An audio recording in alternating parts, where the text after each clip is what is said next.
Yes, I do believe women are delusional with what they want. Women have been hijacked with liberal values. Even women are now using women as sexual objects. We define hypergamy by, can I manipulate you, yes or no? Yes, of course, I would love it if you can just get as fat as you want and not make an effort ever again, and no worries, he'll still be loyal. But it's just not realistic. I always say men get cheated on so much more than women do. I want to talk about cheating. Yeah. So how do men put themselves in a situation where they can avoid the kind of woman that's going to cheat on them? Here's the thing with men. This is a really key difference why I always say men get cheated on so much more than women do. With women, we enter relationships with the assumption the man is going to cheat at some stage, and then we're looking for evidence that he's not going to do it. So we go in with our, alertness on. Most women, and I think there's an evolutionary reason for that, because obviously we don't want to be left pregnant and all these things. So most women, when they meet a man, they'll start to check his online, when he's online, who he's following, and then over time, they earn the trust and like, okay, I can relax. He's actually quite good. Like, I haven't seen any problems. Perfect. With men, they go into relationships with the assumption she would never. They go in with this naivety when they're dating that, why? No girl would. And the other thing men do is, because they've selected a woman, they want to justify their selection. So they assume she's a great girl. They assume she's a good girl simply because they've selected her, not because she's earned any of those values. So what happens is they ignore a lot of the behaviors that predict cheating. And the behaviors that predict cheating are so easy to see, but they avoid those and they just focus on what they like, because particularly if they're sexually satisfied, they will literally avoid all the evidence. So how they get cheated on is they go into it with a naivety. Now, men who have been with lots of women will tell you that women are no more innocent than men are. They've been on the receiving end when they've been in bed with a girl and she's called her boyfriend and said, oh, I'm just going to be home. They've seen that side of women. Some men have never seen that side of women. So they just think that doesn't exist. So what happens is they go in with a little bit of naivety and they literally take words over behaviors. As soon as a woman says, oh no, I don't do this, or I'm a traditional woman, they won't look at it. They will say, well, she's a traditional woman, but she's been on a private jet recently, or she's gone on holiday and she didn't tell me who she's going with, or she's always in the club and she doesn't tag me or any. They don't connect the dots. They simply go by what she says rather than what she does. And I notice this particularly with men who have terrible relationships with their fathers and just grow up in a single parent home. I always say men who grow up in a single parent home are far more likely to be cheated on. And the reason I believe that is, when you grow up with just one parent, you have only one version of events. You only have a female perspective of the world. You kind of just think, okay, what mum says is almost true, because you don't have a way of fact checking it. When you grow up with your mum and dad, you see that mum also, she can be a bit annoying, dad is difficult sometimes. You see the dynamic and you can fact check the truth and you validate what is being said. When men grow up with just a female perspective, they start to go into the real world believing everything a woman says and not double checking it. So when she says, oh, my ex was so controlling, he used to always think I was cheating on him, he won't say, why did he think you were cheating on him? Did you do anything? They'll just think, oh my God, how he's so toxic. I'm going to prove I'm so much better than him and I'm not going to say anything. I'm going to let you do whatever you want. They just adapt to her perspective. So that's the first thing. And the second thing is, because they grew up not seeing what a wife looks like, not seeing that women, they tend to come home when they're happy. They don't always go on holidays with their friends. They don't come home super late. They don't stay over really. Like, when they're married, they kind of stay home they want to come home to their husband. They didn't get to see that growing up. So when their woman is hyper independent, they don't see it as a signal that she's not attached. They just see it as, this is how women come. And therefore, they select women who are usually more likely to cheat on them, because she has those traits of a single woman that they don't notice. Does that make any sense? Or is that... It does. I assume the things that you went through are the behaviors that predict. So they're going out clubbing, they're not taking you. What are the things that, if somebody's being naive, that they're being naive about? So certainly that women are capable of it. Yeah. But, oh God, I hate to even say this, but like, what are the red flags? What do people look for? Here's the main naive thing. They simply think that if they treat her better than what she normally goes for, they've got no competition. So what I mean by that is, they'll walk into a room and they'll be like, I'm the richest guy here. Oh, I've got no competition. Or I'm the tallest guy she's been with. Oh, I've got no competition.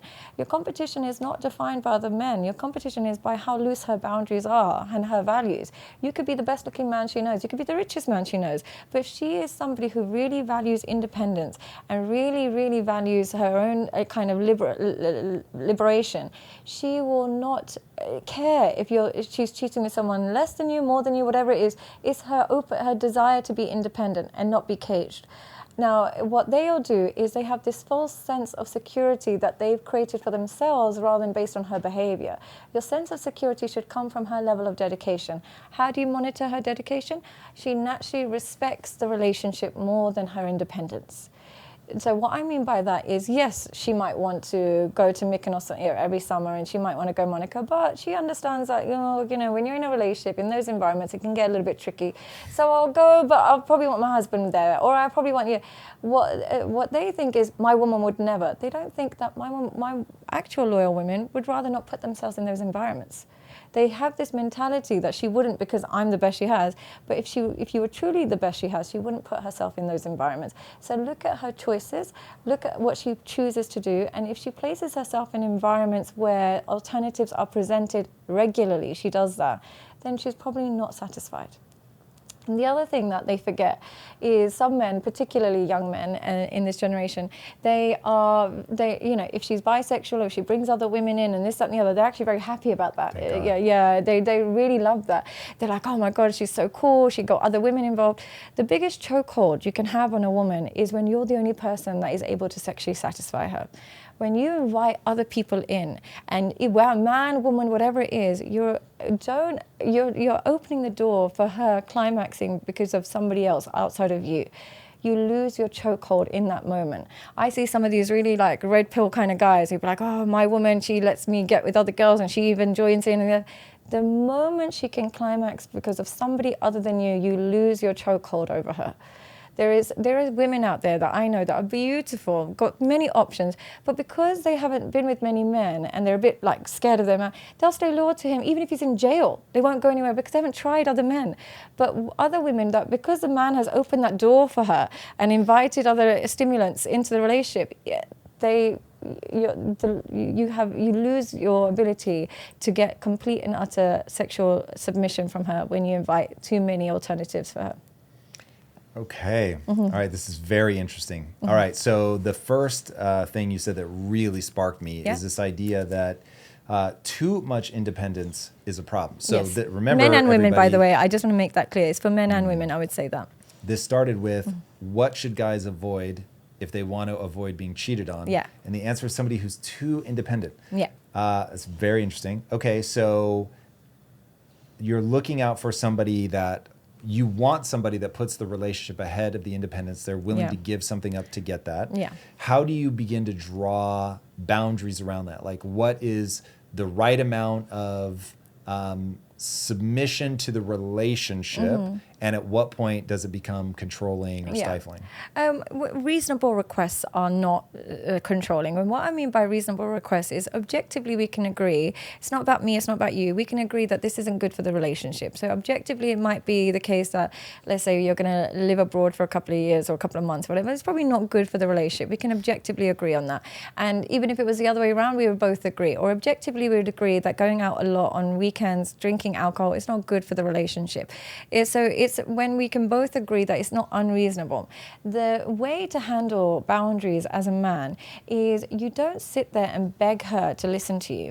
And you don't sit there and be like, if you can't do this, you see her own choices and you decide if it is an appropriate selection for you to be with this woman. You don't force her to change. You allow her to live how she wants to live. And then you let her know what you prefer. And give her time, but if she decides this is not how she wants to live, instead of being like, well, we got to do this, you got to listen to me, I'm the man, I'm this, you just say, okay, fair enough, I totally want you to live the life you want, but it's not compatible with the values and boundaries I have. Instead, what they do is they stay there, get really controlling, really aggressive, and be like, you need to listen to me, you need to. But in that moment, she learns you don't have a willingness to walk away. She learns it, and that is something you never want to teach, man or woman. You don't want to teach anybody that you have no willingness to walk away. Instead, what you want to teach them is the relationship means something to you. You want to protect this relationship through boundaries, and you want them to meet you in the middle with that. If they do that, fantastic. If they choose not to, The goal is not to be with you. The goal is to have a good relationship. If you don't want this, we're not going to have a good relationship. So no worries. I wish you the best. The toxicity comes from the inability to walk away. That's one of those that it's so simple, but it really is true. As you were talking, I was like, is there really anything other than leaning away from somebody when they do a behavior that you don't like, leaning in when they do a behavior that you do, and having a willingness to walk away? That's sort of the game. That's the only thing. And it works men and women. It works for men and women. Like, you can sit there and beg your husband to come home on time. You can do all of these things. But the only thing that works is your willingness to walk away. Now, you might say, no, I walked away and they still didn't change. Then that person doesn't want you enough. That's a signal. Instead of begging that person to want you, accept their choices. If they don't want you enough and you still want to be with them, then let them live the life they want. But if you walked away and they didn't change, they don't want the relationship enough. So don't keep using that trick. Learn from that trick that it's not working, so therefore this person doesn't want it enough. Whereas if you pull away and they actually love and appreciate you more, they obviously want this relationship. They want it to work. Man, this is where self-esteem really becomes an important part of this equation. It's the number one thing. Honestly, you can have every ingredient, but without self-esteem, man or woman, no relationship can't flourish, sadly. It's such an important ingredient towards any relationship, because without self-esteem, there's no self-respect. And without self-respect, there's no mutual respect. So it's a really difficult one. So if you're struggling in relationships, you're not actually struggling in relationships, you're struggling in self-esteem. You don't know how to love or be loved correctly, and as a result, your relationships are destructive. What do you think has changed that makes it hard for women today to respect and fall for the average man? Men have worshipped sex in a way that they've never done before. And as a result, what before would make a man want to marry you would involve a woman having a lot of good qualities. Before, a woman would think, okay, I have to come from a good family, or maybe I should go to school, I should maybe educate, I should, really learn how to cook, I should do something with my life, I should sew, I should do something. This is our grandma's generation.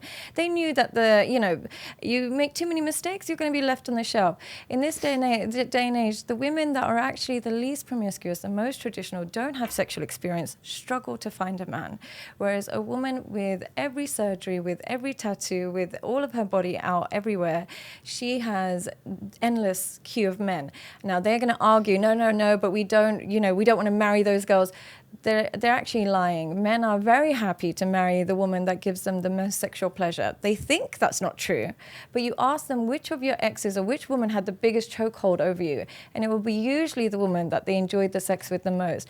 And when a woman learns that she can get away with murder simply because you're hyper attracted to her, it makes it impossible for her to respect and want to be with you. Impossible. Because it's like, how did I get here so easily?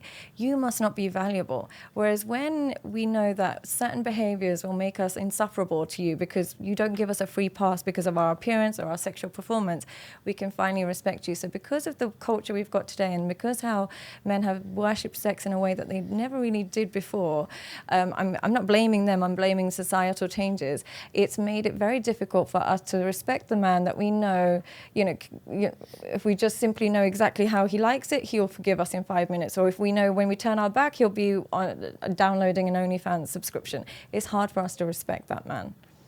Okay, you're touching on something really big here, that there's what I'll call a derangement in culture. So you hinted at this idea that in the past we had a very different culture, what men wanted, incentivized women to invest in a set of skills. Their obsession with sex was being tempered by something. I want to know what has changed in culture specifically? What did it used to be, and what is it now? We had realistic expectations of our sexual climaxing and what we deserve sexually. So what I mean by that is, when a person wasn't so appealing, he would accept that he's going to be with a woman that isn't the most appealing, and they would have a relatively mundane sexual performance, and that would be their life. And the man that might be, the jock in school, he might get with a cheerleader, and they'd have realistic expectations of what to expect from the opposite gender. The advent advent of social media and pornography has allowed the person with the least amount to offer a woman to still believe he deserves and still want to desire the top of the range woman who is the most sexually promiscuous, who's the most sexually overt. He still believes there's an element of him who thinks he deserves that now. And because they've got such inflated expectations of what they want and deserve sexually, they can't match with people who are on the same level as them, and it's leading them to a lifetime of loneliness, because they'd rather be alone than be with a woman on their same level. Whereas before, they would just be like, okay, I'm a bit, maybe I'm not so successful, maybe I'm a bit overweight, if my wife's a bit chubby, I can understand it. I'll meet men who are now in their 50s and saying, oh, she's let herself go a little bit, she's got a few stretch marks. And it's like, but tell me about your body. Oh, yeah, I need to work out, but and it's that complete hypocrisy that they've developed through constantly watching beautiful women online. All right, is that the core cultural wound, that we no longer are being realistic about our own sexual market value? Yeah, I believe so. I think the inflated expectations from what we're watching and not being aware of what we bring to the table is one of the core issues, but also the liberation of sex, of how it's got no cap on it anymore. So just a normal, we would kind of just probably expected by the time our parents got into our 50s or 60s and stuff, they would have just a normal kind of sex life. In this day and age, there's still the endless desires, an insatiable cup when it comes to your sexual desires. And because they're constantly bombarded with different ideas, it feels like there is an endless hole, and there's only so many women that can keep up with that. So they keep replacing the women rather than replacing this desire. Mm-hmm. Okay, so if we were going to assign percentage blame to men and women, and I definitely want to dive into the idea of deserve more, but if we were going to assign blame to men and women, are men deranging it more, or women deranging things more? Men entirely. Men entirely, and they'll hate that. They'll be like, no, women have lost their this, women have that. I'll tell you why I say that. I happen to be a woman in a very unique position where I have a kind of a presence on social media where I do help men, like you. We help men on a regular basis. And on a daily basis, a short will get millions of views, and I'll have men message me saying, you saved me from suicide, you saved my relationship, you've helped me so much. And then I'll look and I'll think, I remember I was going on my Patreon. I have a Patreon where you can sign up and you can ask me questions, and I'm doing fine on my Patreon. But I looked at other content creators who I've never seen before, like women that I've oh, I don't know what she's done. She's got nowhere near the reach I have. And this is not in a competitive way. I was just curious. And she would have hundreds of thousands of subscribers. And I was like, oh, I wonder what she's doing. It would all be pornography related. So I just thought to myself, I'm in a position, I'm not saying this in a jealous way because I know that's how they're going to take it. I happen to help men on a daily basis, but because I don't lead with sex, I will never get the reaction or the following. Whereas if I just started posting pictures of feet, toes, this, that, and the other, I would be inundated with subscribers. So they reward the most toxic behavior in society and then complain that women are no longer traditional. There's only, let's say, I don't know the statistics, but let's say, for example, there's only 500,000 OnlyFans creators or porn creators, but there's billions of people watching it. So the main problem has to be the men. There's only a tiny percentage of women that actually sell sex, but there's not a tiny percentage of men that watch it. So we have to think who is actually contributing to the problem more. Okay, do you blame men in general for patronizing it, or is there something else that sits on top of that, like the capitalistic impulse to give people whatever they want? Yeah. So if they want a dating app where they can find quick hookups, we're going to give it to them. If they want an AI girlfriend, we're going to give it to them. Yeah. So where do we start getting into the nuance? Because what I'm trying to really tease out here is I think you're right in that ultimately every individual man is able to start making better choices and get a better outcome. Yeah. But at the same time, culture has energy. And when cultural energy starts moving in a direction, to look at an individual man who's now bearing the brunt of not being able to attract a woman, having to work, I forget what the stat is that people throw out, having to work 5 times harder to get a girl that's half as good. You know what I mean? Like that whole idea, I think there really is something to that. And so I'll look at guys and I will be deeply empathetic. And something that I talk to my wife a lot about is you really have to immerse yourself in the culture to see something is broken. Yeah. And so Do you see that overlayer that's generating some of these problems, or really is nope, just individual guys making mistakes? Do you know what I started with a really different kind of message. I was very much like, you know, on pro men and really like trying to understand the core problem. And the number one thing I've learned in my experience is for them, every problem is alleviated through sex. They alleviate a lot of problems through sex. So they'll have a marriage, and instead of like, you know, the wonderful techniques that the Gottman Institute might say, like where, you know, you say nice things to each other. You can say the nicest things to a man, you can cook for him, you can look after him, but if you are not satisfying him sexually, he'll risk it all to be with somebody who does. It's like you have to go through that gateway in order to access the best parts of them, in order to get that attachment, to get that appreciation, to get that love out of them. It's like you have to go in that direction first, and then they can reward you. So it's almost like that's the avenue now to get love out of them. So it's very difficult. I'm not saying women are any better, but it seems like I did this because I've been working with couples for so long, and we'd be trying this, that, and the other. And then now I just come in, when couples come to me, the first thing I ask is like, are you sleeping together? And she's like, oh no, we are not. And I'm like, then everything you've done, like arranging birthdays for his mom, cooking for him, ironing his clothes, it doesn't mean anything until he's sexually satisfied. So start with that. I'm not saying actually that's a bad thing. I'm thinking if you know that, it's actually a bit easier. But I don't know if that's just my experience because I get the skewed end of it. But would you say that men can only really appreciate the other aspects of a relationship once they're sexually satisfied? Women need to feel loved to have sex. Men need to have sex to feel loved.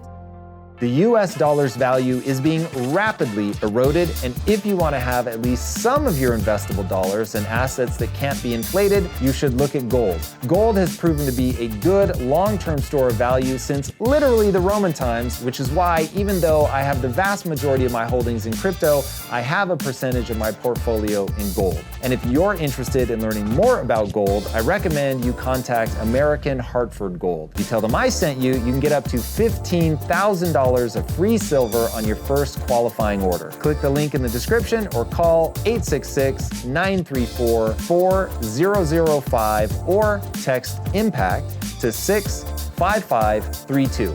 Again, that's 866-934-4005 or just text IMPACT to 65532 or click the link in the description. Please remember, there is always risk involved in investing, and there is absolutely no guarantee of any kind. I'm so sorry if I sound a bit negative because I sound so different to how I came last year, only because as my prices increased, I saw more successful men. And then the behavior of more successful men is so different to the behavior of less successful men, which made me believe that the only reason men are being good is because they don't have the options and the ability to do what successful men do. So it made me then even get into that. Is this why, you know, you hear about royal families and they can become pedophiles, or is this why you hear this? So it makes me think that as men have more financial freedom, their selection gets worse and worse, which means that their true desires might be worse and worse, but they just can't access it when they're on the lower end of the financial status. There is something very true about that. And this brings us to what has changed that's made women have a hard time falling for average men now. Yeah, I would say materialism to that as well. Yeah, I like, just like how men are a bit delusional about, you know, you'll get men in their 50s and still think that they can get a 25-year-old. Women are also very delusional about the wealth that they can access. They spend endless hours consuming content online, which is just glorifying wealth, and then assuming that they deserve that lifestyle, and assuming it, you know, almost making fun of men that aren't quite on that same level. And you know, what beautiful girls will do is use sex to access it, but less beautiful women will just stay single. They'll just say, well, I'm a CEO, or I'm you know, working hedge funds, so I'm not going to settle for a guy that's on an average earning, even if she's. But they don't realize for men, appearance means more than what you're earning. So to get that top level guy, he doesn't care that you're so smart and intelligent and you're a successful lawyer. He wants to know if you have a 21-year-old sister. Yeah, that's what he's going to ask for. So I think there's a delusion on both ends. Yeah, I think that's really important to dive into, and I will ultimately answer the question of whether I think men can or should have multiple wives. Yes. That's pretty interesting. But I do want to tie some of these things up from the very beginning, where we're talking about what's changed, what's broken. This idea of deserve, I think, is a really important idea. What do you think is driving this sense of entitlement. They think if they see it, they should have it. That's it's as simple it's as just that. Social media That's making the criteria now. I've seen it, so I want it. There is no I've earned it. There's no that I also provide this quality, so therefore I could potentially ask for it back. But it's just I've seen it, therefore I want it. And whenever you have a quality and you just, your baseline for why you want it is because you've seen it, that's not a valid reason for wanting something. But if it's something that you also provide and in your past experiences you've also received, because that's what happens, then chances are that's a realistic expectations. But if it's something you've never accessed and you don't actually can't provide it yourself, then it's an unrealistic expectation. So what I mean by this is if you're a very beautiful girl, you can expect a beautiful man, yes? Or if you're a beautiful girl and men have spoiled you in the past and they've given you a lot of, money or whatever it is, you can expect that. But if you've never experienced men spoiling you, you've always had men that are, more on the lower end, kind of dedicated to you, and yet you want a really wealthy man to propose to you, where is this expectation coming from? Because it's not from your lived experience. Expectations should come from our lived experiences. So if they're coming from vicarious experiences that you've seen online, they are not realistic. Just take them out of your mind because they will keep you single. And I always say there's only two reasons why people are single. One reason is where they have excessive self-hate, where they don't really love themselves enough and they have really low self-esteem, so they avoid people or they only go for people who don't love them enough. And as a result, they find themselves in a perpetual cycle of an unhealthy relationship until it ends. Or people who have, which now more people are falling into, where people have excessive self-love, where they believe they deserve certain traits and refuse to settle until they access those traits. And as a result, they're perpetually single. So I'll meet men, sometimes they'll get to 47, 48 years old, and they'll say, I want to have kids, so therefore I'll only go for a 25, 26-year-old. I want a woman in her 20s because, I want to have kids, which sounds valid on paper. And I was like, okay, but she's going to want financial compensation for the 20-year age difference. Then I don't know, I want it to be a really genuine connection. I was like, but it's the price you pay when you get to a certain age. You can't expect a genuine connection from a young girl when you're in your 40s and 50s. You have to sacrifice the intimacy. So they think that they still deserve that connection, but sometimes we pass that. Same thing, I say the same thing with women. I was like, if you get to a certain age and stage and you haven't had your kids, and then they'll say, no, I don't want to be a stepmom, so you can't have any children, but I want to have kids. But if you're in your late 30s, early 40s, you have to adapt your expectations. It's the refusal to adapt to expectations and stuck in almost a childlike state of I want my dummy now that keeps people single. Should people settle? Well, I think they should redefine what settling means. Is it settling in your case, or is it just going for the people that love you? Here's what people think settling is: just being with the person that likes you. But that is your criteria should be, what your type should be in people should be how somebody treats you. That's it. How they look, what their size they are, what they bring, all of that stuff should be secondary. Your type should be a treatment, not a person. So my type should be somebody who's kind, who's loving, who's loyal. Yes, attraction is definitely important. I'm not saying it's not important, but the treatment is more my type. Where people get a bit wrong is that their type has become, she has to be blonde, she has to be blue eyes, and they forget completely treatment is not mentioned. They don't even mention that. The type has to be how much she likes you back as well, and how much she's attracted to you back. They don't look at that. They just look at it from a unilateral perspective, and therefore they end up either single or being used and abused in relationships. Yeah. Yeah. Sexual market value, I think, is important, and I think people's delusions around that create a lot of trouble. And figuring out what are the things that are most important to you, I think is really... It's really beneficial for human thriving. Who do you think is more delusional? Who do you think is more? Men or women? Yeah. Right now, probably women, because the way that social media works, it really rewards women in a way that wildly disadvantages men. So some of the things that we haven't gotten into in terms of how we're in the system that we're in. So you've said previously that back in the day, you didn't have to be, you couldn't be beautiful for anybody more than the town that you're in. And now you're beautiful for the whole world. Yeah. There's an equally interesting thing going on, which is, let's say that your 20s is, for guys, is kind of a throwaway. You're building the skill set. You're a bit of a moron. You're not confident enough. You don't know what you're doing. I mean, a select few, but for the most part, no. It's just a dark time. Building blocks. Building blocks, exactly. And so somewhere in your early to mid 30s, you start to break out. Now, somebody in their early to mid 30s can very much still connect with somebody in their early to mid 20s. Yeah. I don't think that's a big jump. No problem. So and now, also the generation is in line with each other. Right, exactly. Yeah. So now you've got somebody that's in their early 20s as a woman that can see a guy that's in their early 30s that's really starting to pop off. And so now that 20-something guy that would naturally be going for the woman that's only a couple of years different than him is competing with somebody that's in their 30s. And so now he's got all these years to really just get rejected over and over and over by women that have a growing sense of delusion. We were just talking, prepping for this episode was beyond fun. Me and the producer Drew just started talking about it, and slowly there was another person, and then another person, and then another person. Until there was like 8 or 9 of us like talking about relationships and everything and like where this is all going. And they're younger, right? They're in some of them, yeah. Okay. So we have people that are, late 30s. Yeah, okay, so everybody's perspective was accounted for. Exactly. Right. Well, and then I'm the old guy, so that was also accounted for. But the fascinating thing was the one universal comment was, it's actually easier to get laid now. It's just harder to get someone to commit. Yeah. Both the guys and the girls felt like that was the case. Yeah. And so that's like sort of derangement point number one is if what everybody's actually looking for is a long-term committed relationship, but there's this sort of invisible change in the sexual mores where people just feel like, well, I'm just going to try the merchandise before I buy. And so it's like you end up in, I'll have sex with you to see, like, is there anything here? But, and then point number 2 of just complete total derangement is you can be on the apps all the time. Yeah. Endless choice. Constantly being like, well, I had fun with them, but was it the ultimate fun? Could I have more fun? Yeah. And so now in a world where women are hypergamous, they're dating over and up, and they can see the level of success via Instagram, whatever, across a wide swath of humanity. Have you heard what I talk about when I say what hypergamy actually means for women? Tell me more. I know that the traditional sense, hypergamy is just, women want someone older, richer, all of these things.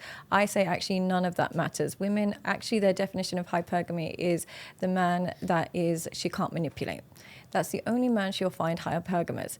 A 19-year-old who's dating a CEO who's 40 years old, far more successful than her, taller than her, more grades, more qualifications, everything is above her.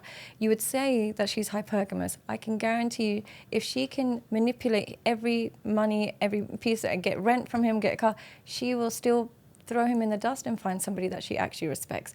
That's not hypergamy in a woman's eyes. Hypergamy in a woman's eyes is, we can't fool you. Simple. She would rather be with a man that is less successful, less intelligent. Not that she'd rather be, but she'd be more submissive to a man who's less successful, less intelligent, might even be a bit shorter, but he doesn't fall for nonsense. He knows when she's trying to manipulate him. She can't trick him. She can't manipulate him.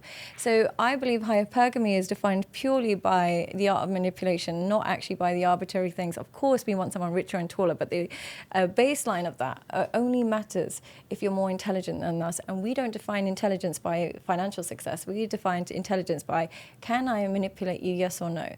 If the answer is no, you are not an idiot. You are not going to pay my rent while your own daughter's rent you don't even consider, or you are not going to buy me a car because I slept with you a couple of times. You're not stupid. But if we find that, oh my God, I can tell him that I need his card and he gives it to me straight away, or I can tell him that, I lost my job so I need rent, and he gives it to me straight away without me even knowing him that well, just because immediately she loses respect, and therefore the hypergamy disappears. So I think you're onto a really important addition to hypergamy, but I can hear the men in the comments screaming right now, like, I can't be manipulated, so but I still can't get a date. Yeah. I think the key to add to that is that it has to be someone that the woman would want to manipulate. Yeah. And so if she's not drawn to you, attracted to you, finds nothing interesting about you, it doesn't matter that if she tried to manipulate you, tell her to fuck off, you're not interested, whatever. There is a dynamic there. So first there has to be mutual desire. Yeah. And then there has to be a very mature thing in it. It's funny. So but I don't think men look for mutual desire anymore. I think men with high self-esteem do. I think men with super high self-esteem, I think the baseline is men with super high self-esteem, reciprocity is more important than beauty. As long as she wants him as much as he wants her. And this is like, men with high self-esteem only know what women look like who like them. So they know women to want to take their clothes off. They know women that are calling their phone 24/7. They know women who are initiating sex. That's what men with high self-esteem, that's the type of women they're around. Men with low self-esteem, which is getting more and more, don't care if she wants him, just as long as he gets to touch her. So that's where you'll find these men that go to escorts. You'll find these men that go to webcams, these men that go, travel, passport boys. They don't care if she wants him or not. Just, does she let me have sex with her? They're not looking for mutual desire as much, particularly as they get older. You think they're not looking for mutual desire, or they have given up on finding I don't think they know what it even looks like, because they've so replaced mutual desire with attraction from their perspective. I had a video that got a lot of hate, where I said that the use of prostitutes is legal rape. And I believe that men who look for mutual desire, they realize that consent is not simply somebody saying yes. It's somebody who wants you as much as you want them. That's what true consent looks like in their eyes. Whereas men who use prostitutes, consent simply means yes, regardless of whether that's manipulated consent or whether that's, groomed or whatever it is, as long as she said yes. So even if you had to get that yes through an envelope on the table, they'll take that yes. They just want permission. But men with high self-esteem, they don't want permission, they want desire. Desire is their true form of consent, when a woman desires them. So I think, yes, I do believe women are delusional with what they want, but there's nothing more delusional than that man that, as he gets older and older and older, still wants that 19, 20-year-old, but wants her to actually want him. She's not going to want you. Is Trump raping Melania? Consensual rape. And there is a thing. It's where the consent is bought on, and as a result, it becomes consensual rape. So you don't think it's possible that she thinks, he's so powerful and so good at what he does. Powerful and status, all of these things only matter when the underlying attraction is there. Let's say that my wife is in a car accident and she gets burned. Is she raping me if I sleep with her? No, because the underlying attraction is there. Even though physically that's going to be tough. Physically that's a hard now play. It's going to be tough, but your premise for being together is not destroyed, because that wasn't the premise of you guys being together. That wasn't the contract. But if the premise of Melania and Trump is that this guy's smart, he's an amazing politician, businessman, whatever. Do you think she would be with him if he was broke tomorrow, lost everything? Of course not. Right, so then the premise is the contract says you have to maintain the conditions of which when we first met. Yeah. Whereas when it's love and connection and commitment, we understand the conditions can change, but we're committed to you. For them, they're committed to what their side of the deal was. Let me change my answer slightly. Yeah. In that, would she stay with him if he lost everything and was trying to rebuild? I don't know. I literally, I'm surprised I remember her name. So that is how not attached to that world I am. But I remember Lisa being very impressed when Melania was asked a question about, why are you with Trump? He's just with you for your beauty and you're just with him for his money. Or just somebody said you're just with him for his money. And she's like, hold on, but he's just with me for my beauty. Why is there such a double standard? Yeah. Now, my thing is I really do think that there's probably more credit to give to, because what I always tell people is don't worry about getting the money, become the kind of person that can earn that money. Yeah. So it's most NBA players will never earn a championship ring, but they should still be just beyond proud of themselves for being so good at something that they were able to make it into the NBA. So they're still the 1% athlete-wise. Exactly. Yeah. Become capable of a championship performance, even if you never win a championship. So it is possible that somebody is just so good at a thing that somebody finds intoxicating that they're able to get past that. So I agree with my wife. There are things that I'm into with her where the looks can and will fade. And I'm still going to be way into her. But I think that there are far more dimensions upon which people can be connected where I wouldn't call it consensual. Rape. Not that I'm ruling out the concept. No, the only reason I would say that is you have to think that is if the condition in which you chose to marry this person, if that was to change, would you still be connected to the person, or are you connected to the condition? I think it's all conditions all the way down. Yeah. So if I stopped having a growth mindset and being persistent and taking care of myself and finding my path to confidence, I agree, and same with my partner. I would say the conditions are: you have to be kind to me, you have to be loyal to me, you have to be loving to me. Those conditions have to be met. But my underlying and your underlying conditions are not transactional. They're more mutual. They create mutual connection. Whereas for some people, those conditions don't create connection. They are just conditions. So it is just rich. You stay beautiful. You stay rich. And once either of us breaks the contract, we go, because there's no actual connection in that creates longevity. Which here's the thing. I have no problem with transactional relationships. I actually think in this day and age, I can actually understand why a woman would say, you know what, you can't trust men anymore. They all cheat. They all do all this nonsense. I'd rather be with a rich guy, have all my kids with a rich guy, and then if we get divorced, we get divorced. I completely understand that guy. And similarly, I totally understand the man that says, you know what, women, they're all the same headache. They all want the same thing. Why would I be with one that doesn't give me any sex when I could be with a young girl that's constantly got energy and she gives me sex? I totally understand the transaction. But what I don't understand is the delusion behind it. If you know that's what you're going for, don't expect intimacy from that connection. So I'll meet people in those relationships where the man genuinely believes there's an intimate, long-lasting, monogamous connection. But it's not possible. I agree with doing absolutely anything you want, just don't be delusional about it.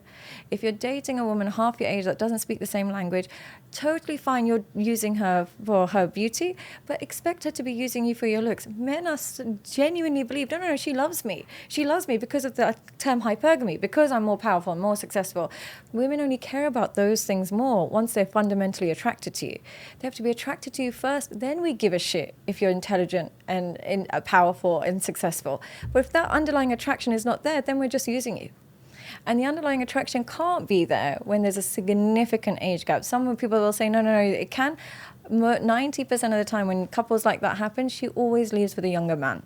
She'll leave with the broke personal trainer. She'll leave with somebody that's around her. Because here's the thing with women, we fall in love with connection, and we have the most connection with people who are similar to us. And when we've got huge age gaps, he might be gorgeous, but we are not connected to somebody that is from a completely different generation or anything. They're just not connected. So this is something that men forget. So what is it then that causes a woman to really fall for somebody? Like, what should guys be aiming at?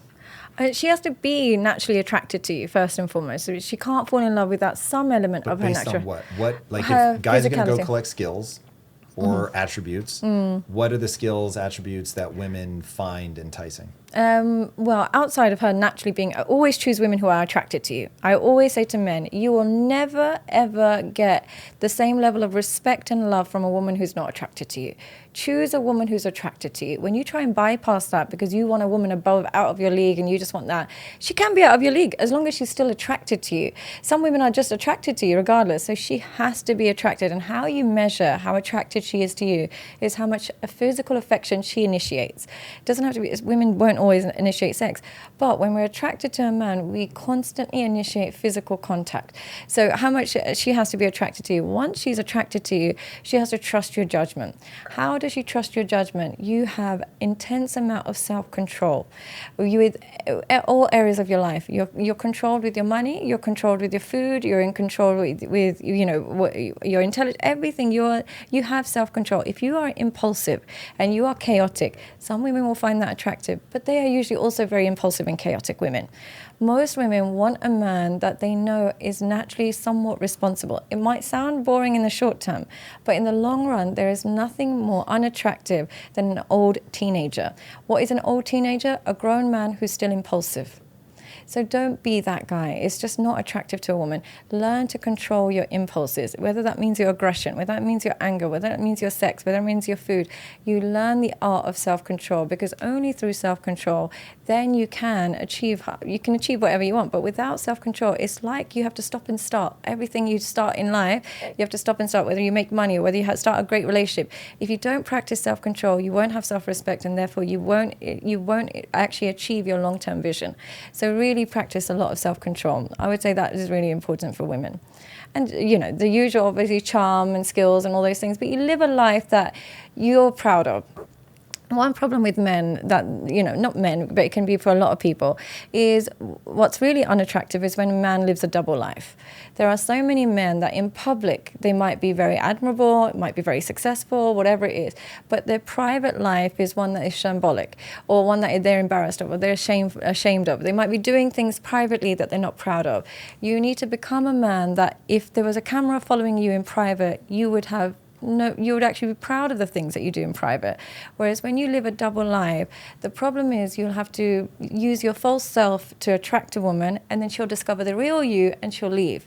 And you almost, are always tiptoeing around women because you know that if she knew the real you, she wouldn't be attracted. So the key is to become a person whose private self is congruent with their public self. And as a result, you'll be more attractive. I know that's a very vague answer, but essentially we're attracted to a man that is able to look after us, and that requires responsibility.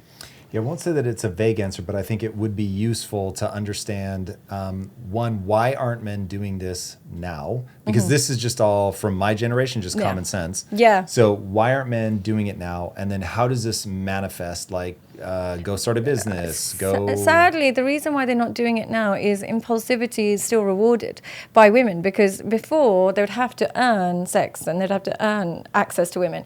Now on a drunken night out, they can get her drunk, you can get drunk, and you can get her. So impulsivity in this society is really rewarded. Even when it comes to making money, if you impulsively invest in a particular cryptocurrency, you can become a millionaire overnight. So the culture we live in has rewarded impulsivity when really we know that it's not actually good for you in terms of your mental health as a man.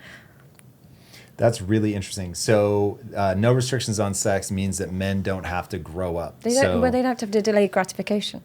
They don't have to. They don't have to do that. They can literally live like a child forever. I live in Dubai, and you will be so surprised that you'll see like men in their 50s still hitting the club every weekend. You forget your age in a place like Dubai, because there'll be men that are in their 40s and 50s and they still hit the club every night and they still feel like they're young. Now they're like, and they'll say, but my body's young, I look young, there's no problem. But you're not young. I'm not saying you're old, but you're not. You should be responsible at this age and stage. And they almost see it as like a badge of honor that they're 45 and they're still getting girls and they're still going into the club, and that's something to be embarrassed about, because your self-control should have inhibited that desire for you by now. If you're still that guy that gets all these girls in your mid-40s, that means you don't attract women of quality, because if you did, you would have settled down by now. Or you're just irresponsible and you don't like the responsibility of looking after a woman. Again, that decreases your masculinity. You should enjoy the concept of looking after a woman, rather than just spreading your seed all day, every day. You're not you're not a 15-year-old. But that might just be me because I'm such a grandma, and I reward kind of boring men, and I think that that's actually a great life to live in the long run, because it's contentment. Well, so I want to ask, is that it? The goal is contentment? The goal is peace over pleasure. That's all. Why is that better? Because it's biochemically better. There's different serotonin is released when we're actually at peace, rather than during dopamine releases. So biologically, it's better. It's better for your nervous system. It's better for your hormones. It's better for that. But also, it's better for you psychologically. It's better to just commit to what you have rather than focus on alternatives, because you almost live like a crack addict. Always wish what's going on. The peace that you get where it doesn't matter what's going on. I've decided to commit to this situation, whether it's work, whether it's woman, this, that, and the other. I've decided to commit, and now I'll ward off alternatives. That's how we actually achieve peace in any decision we make. Even when we're deciding a holiday, just pick one and stick to it, and you're more likely to enjoy and appreciate than if you kept looking at alternatives. It's one of the reasons why buffets, people don't enjoy the food so much. There's so many alternatives. The problem is we are inundated, men and women, with alternatives, which makes peace a very distant dream now. So how do we cultivate peace then in the modern world? You try and avoid alternatives. Whatever decision you make, you try your best to absolutely avoid alternatives. But when you're picking something or picking a partner or whatever it is, in order to create peace, is instead of focusing on the millions things that you like about the person, just focus on your deal breakers. She might be beautiful, she might be great at sex, she might be all of these things, but if she has one or two of your deal breakers, maybe your deal breaker is loyalty, or maybe your deal breaker is like she doesn't get on with your family, whatever it is, this. Even if she's got one of those deal breakers, there's no point going to it. You'll get pleasure, but you won't get peace from this relationship. Same thing with women. He might be a million great things. He might be a great father. He might be really intelligent. He might be all of these things. But if he's really distant and cold to you, or if he's, can be a bit abusive, or if he's just not very affectionate to you, and that's a deal breaker to you, your relationship will be filled with chaos. So pick somebody with no deal breakers rather than just all the things that you love about them. You said earlier that you actually think people should wait to marriage to have sex. For real in practice? Well, no, I agree with the concept. I really do agree with the concept. I know it's going to be very difficult. And I have to preface this. I have contradicted myself on this a couple of times, and I'll tell you why. Because I recently said men who do not get women in their youth really struggle with commitment as an adult. And what I mean by that is if they were a jock in school and got all the girls, you'll find men that were the jocks and really successful in getting all the girls when they're in high school, you'll catch up with them on Facebook. They have very average jobs, have very average wives, they're usually a bit overweight, whatever it is, and they're just coasting along. And whereas the men that didn't get any girls, if they've had a glow up, they're just surrounded by girls all day, every day. And I really think what happens is at a young age, if you learn the art of getting the girls you want, doesn't mean every girl, but the girls you want, you remove them from their pedestal and you can settle down a bit easier. But when you don't have access to women, when you're in your young age, you will forever be motivated by the desire to have women. So even your work, you'll be like, okay, I can get more girls. Or even when you're working out, I can get more girls. Everything revolves around girls. So those men, they might get married, they might settle down, but they'll crave the women that they couldn't access when they're young, because I feel like that's a formative age of your self-esteem. So I always just say, like, I do understand that. I've said that before. But when I talk about getting girls, I don't mean having sex with girls. I mean the ability to reject women. Some men have only been rejected by women, and they've never said no to a woman, ever, because they've just been the ones that are always getting rejected. But other men have been with women, not been with women, got girls, not got girls. They're like, okay, I can't be bothered with her today anymore. They've learned that skill where you can say no, you can turn it down. Those men, I feel like, tend to be better partners. What do you think? I don't think that people should wait to have sex. Not wait for I don't think marriage it's to have realistic sex. In this day and age, sadly. Not even realistic. So I'm giving you what I think is just wise. So if I'm trying to lead you to human flourishing, I think there are a lot of things that go into sexual chemistry, and you're not going to know if you have sexual chemistry until you actually have sex. So I get. But do you also think that when you don't know if you're going to have it, and then you're just with one person, you don't have it, you're more committed to creating sexual chemistry? Yes, for sure. And so going back to you and I both believe that there should be restrictions. I just believe that they should be self-imposed. You believe they should come from God. However people get them, I'm happy as long as they aren't forced upon them from the outside. But when I think about, there is sort of you need to build up desire. So you should be hungry. So if I were single, then I'm not going to be looking at porn, certainly not as we come up towards the weekend if I'm about to try to go out and get laid, because you're going to need that hunger built up before you're willing to take the risk and all of that. I am going to invest in my vision of what a shared future is going to be, why I want a woman, what are the things that are emotionally healthy for me, what does that look like?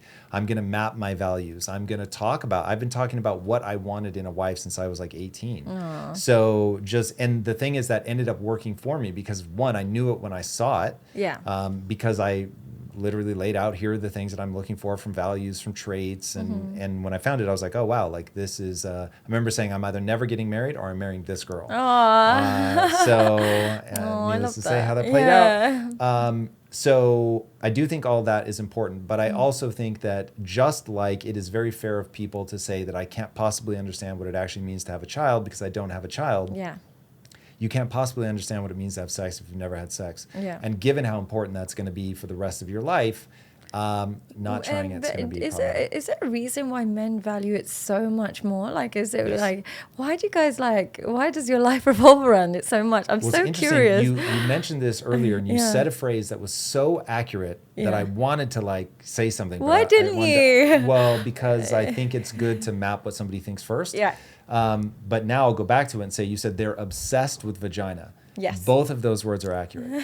Literally obsessed. Why? well, evolution has guaranteed it, right? So I didn't do anything to want that. I didn't even grow up with pornography. So, I mean, it was there, but it was really hard to get a hold of. So until I was probably 25, I maybe saw 10 different women. But it didn't hijack your young, because your prefrontal cortex would have been developed by then. No. So yeah. Well, by the time you got it, so it wasn't hijacked. Mid-20s for sure. But pornography did completely derail me when I was a kid. I actually went on a trip when I was like 18. So I went on it back to back. So one year I was either 16 or 17, can't remember exactly, and then 18. And when I went and wasn't old enough to buy a Playboy magazine, I actually think it was Penthouse, but I wasn't old enough to buy it. I went and hung out with everybody and had like a little summer romance, no sex or anything, but it was just because I had no game in high school. But anyway, it was unbelievable. It's one of the strongest, most interesting memories of my childhood. Really? Most men can report when they first saw pornography because it has such an impact on their brain. Well, no. The year without pornography becomes one of the most important memories of my childhood. Then the next year, when I could buy a pornography magazine, I just spent the whole time in the hotel reading all the smutty articles.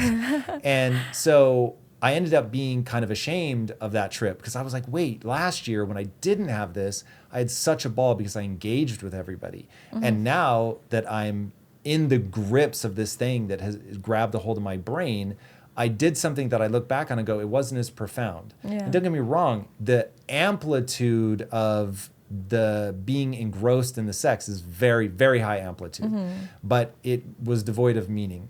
So thankfully, I had that sort of idea reinforced early on that connections with people are far more meaningful, like emotionally satisfying. And so that was good, and that planted something in my head. But it also makes me deeply concerned for people that just have unfettered access to pornography all the time, every day. And the way that it will cause you to, when you don't have a prefrontal cortex, just be obsessed with that to the exclusion of the other things. And when you're young, if you don't have these profound experiences, you don't have anything to compare to because you never go out and don't have a phone and don't have access to porn. But the thing is, it's just one thing that men don't realize is how much it is the miseducation of sex. It's not actually teaching men how to make love. It teaches them how to make hate. They literally just learn sexual violence and they learn degradation, which girls, I'm not saying that they're perfect. Some of them love that, but they love that in the short run. They then want to transition into normal, like, love making if they really love you and care about you. And they get back to being like, women that just want to cuddles and this, that, and the other, because that's what we're primarily driven by. A woman that wants, to be thrown around for the rest of her life has probably had some kind of damage, because that's usually they kind of settle down. They want that here and there, but usually they settle down with it. The problem with that is men get used to that way of making love, and they can only access that in either hyper promiscuous women or in short-term casual relationships. You can't get that in a 20-year marriage all the time, because there'll be times where she's like, no, because she's comfortable enough to say, no, leave my hair alone today. So whereas they can only access that in really short-term or really promiscuous women. So they end up being sexually compatible with women who are hyper promiscuous. And when you're meeting a woman who's hyper promiscuous, she's going to be 10 times more promiscuous than you because she's got leverage. A promiscuous woman has far more men available to her than a promiscuous man. So they become compatible on this very extrinsic value. They become compatible, and then they end up losing her to that promiscuity, or they just look for short-term mating, because that's the only woman that can maintain that kind of behavior, because she's only with you for a couple of months and then she can do it and then she leaves. So it gets them almost into a sociopathic way of making love. It's not actually what women find attractive. And the thing is, they think they're learning all these skills and moves, but if you speak to women, they are far more satisfied with men who have not watched porn or been in long-term relationships compared to men who do short-term one-night stands. Some men will be like, I slept with 100 girls this year.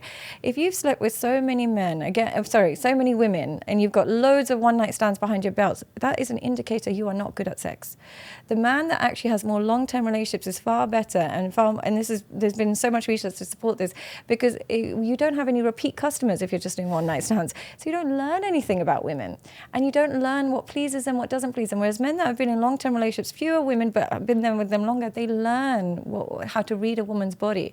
Whereas porn addicts learn how to just reenact moves, and there's a complete difference in them. And women are looking for men who read her body rather than somebody who just reads a script that they saw on Pornhub. Okay, I'm going to take you into nuanced waters. everything you said makes total sense for maybe the average person, somebody that doesn't have access to self-awareness, whatever. Going back to this idea of obsessed with vagina, experiencing more women for sure made me better at sex, even though some of them were very brief encounters, no repeat customers, as you say. Because if one of them is honest with you about what they like, then all of a sudden it's like, oh, whoa, like I never would have thought of that. That's really interesting. So little bits of feedback. Yeah. But then doesn't that then also suggest then women who've had more experience are going to be better at sex? Almost certainly. Yeah, and therefore, how do men fall in love? Through sex. So they're going to end up falling in love with women who are more promiscuous. Something breaks for me with my personality on that train. So again, you're probably speaking to averages. And I'm speaking to younger, I think, generation that grew up on like Instagram, and that is their preferences, and haven't experienced loyalty in relationships. But if we are suggesting that more experience leads to better sex, then men always fall in love with the woman that gives them the best sex. They're going to fall in love with the more promiscuous woman overall in the real world. That's who they're going to be most attached to. And therefore, what are we rewarding? And then we're complaining that women are so liberal and women are no longer mothers and women. It's because you're falling in love with the women that know how to handle you sexually best rather than the women that know how to actually give you a good life best. Yeah, it's interesting though. If somebody can't figure that out, I worry a lot about them. So this is an inverted U. So everything, when you talk about this, it's like, look, I am scared for people that I know and love. Yeah. I've got a lot of young guys on the staff, and I don't know if they have my skill set and would be able to navigate We that. take it for granted because we would think it's common sense, but it's not common sense, unfortunately. It's really not common sense. And you'll know it's not common sense by how much of a reaction I get when I say it. It's so common sense to us that you would think people would just scroll past my thing and not even think twice about it. But the fact that people will literally foam at the mouth when I say it means that it's unfortunately not common sense. Isn't it bizarre that it's not common sense? Nothing surprises me anymore. Surprises us, So, well, if it's not common sense, let's give it to people. So this is going to be an inverted U in my estimation from sexual experience standpoint. 0 is problematic, and somewhere, I mean, if I'm going to put numbers on it, somewhere probably north of 25. I'm talking for guys. That's a lot, no? It starts to be 25. Yeah, that is a lot. Is it a lot or not a lot in this day? Oh, in this day and age, I It's would probably assume not. it's not. Yeah, it's probably not. Yeah. But that to me is you're for sure going to be on the side of like, okay, now we are. Women.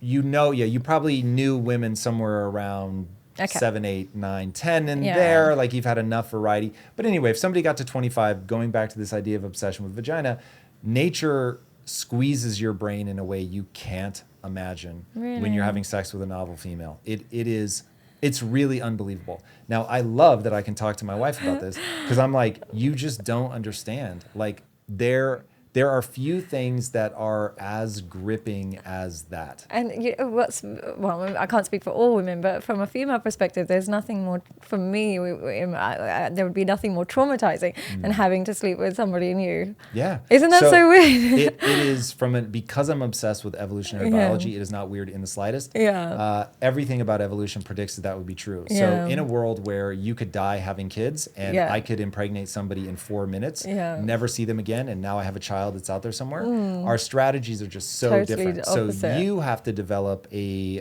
detective agency for a brain. Yeah. Anybody that hasn't read it, I highly encourage you to read the book A Billion Wicked Thoughts. A Billion Wicked Thoughts. And they talk about this idea of the detective agency. So a woman has a detective agency. Is this guy going to be good? Are they going to have access to resources? Are my kids going to be okay? Yeah. All that stuff. Can I trust him? Yeah. Blah, blah, blah. A guy is just like, am I going to be able to get her pregnant? Am I climaxing? Yeah. So it's very, very different strategies. Now, guys are more likely to have a child that survives if they also invest, at least for a short period of time. Yeah. So we are, by way of species, we are very much in the middle. So, which you can tell by the size of testicles. I don't know if the audience cares about this, but so humans have testicle size that puts them right in the middle. If we were very monogamous, we would have tiny testicles because we would not. What animals have that? There's certain gorillas that have tiny testicles, because they basically hoard all the females, so they don't have to. There's no sperm competition. Whereas you get some animals where they have gigantic testicles because they're just everybody's having sex with everybody, and so it's tons of sperm competition. Humans are somewhere in the middle. So anyway, going back to this idea of the inverted U, a little bit of, or no experience is bad, is you get a reasonable amount, it's good, I would agree with you. I would probably, look, morally I would disagree, but I guess in terms of empirical and stuff, I can agree, I can understand why that. And I would say the same applies for women. As the body count increases, they learn something about male bodies from each man, a different preference, and therefore she comes like with a menu full of treats for a man, which is totally fine, but then just don't claim you want a good woman. Claim you want an experienced woman. Well, we have to define what we mean by good woman. Because here's the thing, I work with men and women. Yeah, I work primarily with men, but I have, a lot of female clients. And the only women that are struggling to find a partner are ones that are actually wife material. You speak to a woman who has no intention of settling down, who is very good at, performing sexual acts and stuff. She has no problem meeting men. She's constantly surrounded by men. So it's just the message that men are giving online is that they want good women and stuff, but it's not in line with their behavior. And I just wish there was more honesty about what you truly want out of a woman. And once you give women that honesty, they know. Because I know men who will say, my wife, she just stopped having sex with me years and years ago. And that's the primary thing. And I was like, but have you mentioned this to her? Have you said this to her? I said it once or twice, joking. They're like scared to voice it. They're scared. So that lack of honesty about how important sex is, so many women will say, oh, he never really spoke about it. I didn't even know that he was so deprived. He seemed fine about it. They don't talk about their true needs. And I get it sounds predatory, but it's better to give women that information than to hide it and mask it and tell women, no, we don't want promiscuous, we don't want this. But then they go through life thinking that's what you truly want, but that's not what you're rewarding at all. So it's giving women a really misinformation about how to actually attract a partner. What do you think women believe they need to do to attract a partner? Women believe that in order to get a good man, you have to be quite reserved sexually. They also believe that you have to, be quite submissive and tolerant, and you have to be very agreeable. That's what the message women are getting that you have to do to attract a woman. What's really getting rewarded is hypersexual, incredibly sexy rather than beautiful, that gets rewarded, and somewhat confrontational. They reward women that give them some pushback. The woman that's actually incredibly nice and agreeable, they are likely to keep her in their life, and maybe they'll have their kids with her and stuff, but they don't seem to be engulfed by her. They're almost indifferent to her. They might use her for procreation, but they're not actually attached to her. The women that when you ask a man which woman had the biggest chokehold over you, it would always be one that was sexually active and somewhat abusive. And I don't know why that is. This is very interesting. Okay, we're going to have to dive into this because this one feels to me like a bias given your job. It is a bias given my job, and also the reason I would say that, I have to preface that, is that applies to low self-esteem men. High self-esteem men do not enjoy any form of kind of pushback and aggression and that they just don't like that crazy toxic cycle at all. Low self-esteem men see toxicity as a signal that she's attached to him rather than a signal that her mental health is unstable. They see her overreacting to you liking a picture, or overreacting to you to go, see your ex-wife with the kids. Her overreactions as, oh, she must really love me, rather than a reaction to show that she is unstable and she's found a man that tolerates instability. Yeah, I learned from Sadia Khan that women don't want a man that tolerates instability, and I think that's true. Yeah. Okay, so I want to go through these because I think there's a really important picture that's emerging from this. Okay, so nature's made men obsessed with vaginas. They very much want How do they control that then, by the way? Like, what is the solution if they are designed to be obsessed with vaginas? How does a man like yourself and stuff like that, how do you manage that? To me, it's very easy to have control over my impulses. So just like I want to eat ice cream every day, I just go, does this bring me what I want? So I have a rule in my life. I don't think people have enough rules in their life, but I have a rule in my life, self-imposed, that I only do and believe that which moves me towards my goal. Yeah. My goal is to feel good about myself when I'm by myself. This starts to stack, but ultimately the point is that I really value relationships with a person that you can be their number one and they are your number one. And that, so I value the dyad. So I think a lot of people end up preferring the either triad or tetrad, where they want a family. So for me, I hit the dyad and it was so intoxicating. I was like, ooh, actually, I don't need to go beyond this. And every time, because originally we were going to have kids. And then every time we were like, okay, but now we're going to start. And I was reading baby books and all this stuff. And I just kept hesitating. Anyway, so the dyad for me I think most men actually prefer the dyad. They just don't realize it. I don't want to derail yet. Yeah. That's important. We'll come back to that. I don't know that that's true. And I would certainly not advise men to follow my lead on that. But okay, so we've got some biological things that are building up. What men say they want is reserved sexuality, submissiveness, and tolerance. Those are all true. Yeah. So now, obviously, I'm only N of one, but from everyone that I've ever spoken to, all of these make sense. But the reserved sexually is the Madonna whore complex. That's only one side of the equation. So you want someone who was reserved sexually before they met you and then becomes an absolute freak with you. Right. But when you're like, whoa, have you ever done this before? You want her strapped to a lie detector and she's like, no, I've never done it before. You've only done that with me. Yes, I've only done that with you. Right? That is the fantasy. That's the dream. Now, look, over time, you become way more secure. And so these things bother you a lot less. Yeah. But there are things that my wife has only done with me. Yeah. And in the beginning, it really meant something to me that she'd only done that with me. Yeah. And it would have then bothered me if she had done that with somebody else, right? Yeah. So it's really intriguing. Like those things matter. So I wanted Lisa to have virtually no experience before meeting me and then just be like a total freak. Yeah. I think a lot of guys feel that way. I agree that they want those things, but do they stay loyal and reward those things? I would agree every man wants somebody sexually reserved and tolerant and stuff like that. Absolutely, they want those things. But does that, what women want is how we decide if you want us or not is how loyal you are to us. You can say you want us, but if you're not being loyal to us, we just think you don't truly want us. I don't know how loyal they are to that prototype of woman. I know Tommy is a bit of an exception on all this, but generally speaking, the majority of men, when they do meet a tolerant woman who's sexually reserved and is very, submissive, that is the woman that they're most likely to cheat on, because that woman is the least likely to question their judgments and their behaviors. And they want someone that doesn't question them. So, but the problem is when you never question a man and where he's going, what he's doing, or anything like that, he can come home anytime or go wherever he wants, is it leaves the door open. And so, yes, they might want that, but do they actually stay loyal to that? I think that the thing that's broken is probably something slightly outside of the story. Yeah. I think going through each of the things that you said will bring the picture to light of what's really going on. Ahead. So you've got what they reward is hypersexuality. They don't want pushback. Yeah.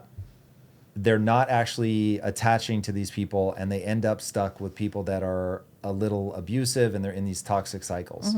Okay, so what I think is going on here is we have a breakdown of a value system. And this is why, when I was asking earlier, do you think that this is men or women making bad choices, or is there something going on at a layer above that, like in the food industry, where there's something deranged with the way that food is made, the way that food is explained, like, hey, you're healthy at any size, and you should be able to eat whatever you want, and as long as it fits your macros, like it doesn't matter what you eat. And so there are all these things that end up creating a false sense of how things ought to be. Yeah. So I really want the world to distinguish between what is and what ought to be. Yeah. So you've described very well what is, what's happening right now. Certainly as men get more and more successful, the is gets quite ugly for you. It's jading you a little bit, right? It's a bit of a bummer, I think, as you see more of this, like, oh my God, when they're completely unchecked, this is ugly. I don't like this. But what I actually think this is, these are bad values. And so the reason that I think culture has gotten deranged is there have been a few really key pieces, the pill being one of them, the sexual revolution being another, where we changed morals and it had an immediate positive effect, freedom, which I really believe in. But then it has these second and third order consequences that unfortunately we had to let a couple of generations get mauled in this machinery. But there's now an awakening, and this is how I think it has to play out. You have to let people do dumb things, and then other people learn from the dumb things. Keep the good, discard the bad. And then now we're going to swing back in a more traditional direction. And history tells me it will just keep pendulum swinging back and forth. How do you define freedom? How do you define freedom? The ability to choose what you want to do. For me, that just sounds a bit like freedom means the ability to give into your impulses. Correct. But from giving into your impulses means that you're a slave to your impulses, not free. But you just pulled a fast one. So I am free to give into my impulses, but I don't. You choose not to, yeah. Correct. You So exercise self-control. And the reason this is important, when I was at Quest, we had made what, I'll just be bold and say, was a revolutionary new piece of food. Yes. All the while the government was threatening to make us put a warning label on our food because it was too high in fat. But fat wasn't the problem. They would have no problem with me putting sugar in it, which we didn't, but they would have loved that. No problem, green light everywhere. But they were threatening to create this new label that would have made us put a red light on our product because it was high in fat. But they're dumb. They didn't know what they were talking about. And I am so afraid of well-intentioned, but unfortunately undereducated people doing these top-down solutions. So I want to be able to decide whether or not I chase a bunch of different women or whether I go, I don't think that's going to lead me where I want to go, but I get to make my own decision. I would love to redefine freedom as the ability to overcome your own impulses for your long-term goals. And I know that doesn't sound very freeing, but I would say that it's far more freedom when I know I can avoid giving into the desire for cake or desire for this. I would feel like if I'm giving into everything I want to do, I'm a slave to my impulses, and it feels like I'm a prisoner to my own desires. I would say freedom has to remove desires and replace it with goals. And I mean, it's not really the definition of freedom, but I genuinely think that's far more constructive to human flourishing than actual freedom, because we just describe freedom in this day and age as a low impulse control and giving into desires, which is actually not so much freedom but self-indulgence. Why can't we replace freedom with the ability to overcome desires? And that's where we're not giving into this, and that's, you almost see your desires as a tyrannical government telling you can't do this, you can't do that, you can't, or do this, do that. And we see our impulses as that, like a dictator in our brain that lives in our brain, designed to self-sabotage us. And our freedom comes from, no, fuck you, I'm not going to eat that piece of cake, or fuck you, I'm not going to pay for that escort, or no, I'm not. And it's going above the dictatorship impulses that we have in our thoughts. That is so brilliant. Oh. Do you know Jocko Willink? No. So, oh my God. So it is amazing that you and Jocko have come to the same conclusion. Oh, really? I think you're both right. What does Jocko do for a living? He's a military leader, beyond extraordinary person, has since left the military, he was a Navy SEAL, left the military, started several companies teaching leadership. But he has a phrase, discipline equals freedom. Right. And so I think he would have stood up and clapped at your description of the tyrannical desires. I would love to meet him at some point. He's you good. two sitting there and talking would be fascinating. I want him to run for president. I am one of many people that would like him to run for He's been on the show recently or a long time? Yeah. Oh, okay, amazing. I'll make sure I watch it. Much to my dismay. But yes, so I agree with you. Discipline equals freedom. This is why. But you and I have I don't think it makes sense for us to spend more time on this, but you and I have a difference of opinion about whether people should be free to do dumb things. But we both agree that in practice, if you don't have discipline, you don't have real world. And I agree with your concept that it's almost good, allow people to make their mistakes, allow people to make moronic decisions. At least we get to see what those play out as. So I understand your perspective on that. Yep. Yeah. Okay, so we have a value system gone awry. Yes. Is my takeaway. Yeah. That we believed so fervently in liberty that we thought liberty would have no consequences. So creating the pill, saying that women can and should be able to sleep around as much as they want, that a woman should be able to have any career that she wants, that they don't need to have kids, all of it. They should have the ability to choose that. Yeah. But there's a reason that Lisa and I say, hey, we've decided not to have kids. Yeah. P.S. This is a hyper dangerous strategy. Yeah. We should be very careful. Now, why do we say that? Because there are evolutionary algorithms running in your mind. The point is human flourishing. And we know that while this works for us, it's probably not going to work for everybody. Do you know what? I have also changed my mind a lot on like children for men as well. I would say to men, if you naturally have a low sex drive, have children. If you've got a hyper sex drive, do not have children. You'll end up causing a lot of mistakes in your marriage. And I know that sounds terrible, but Why does that sound terrible? because what I've noticed is men who have a really high sex drive, they then have a woman and they're very happy, and then they have kids. Women, they change, their sex drive changes. So they become incapable of being monogamous in that situation, because obviously there's months or weeks or months without having sex. And more so than anything, the attention shifts to the child. So I think men should pay attention to whether or not they as a man can cope with long periods of celibacy. If you cannot, then don't think twice before just jumping in and having kids. Know yourself enough to know what is going to trigger your polygamy. And if you know that there's something that might trigger your polygamy, don't enter a monogamous relationship.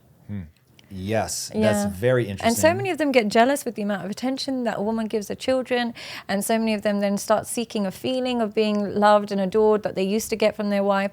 So look, I always say to women that come to me and say, how do you find a loyal man? I say, look, there's two types of men. There are some men that are loyal to their wife, regardless. Throughout their marriage, they'll be loyal to their wife.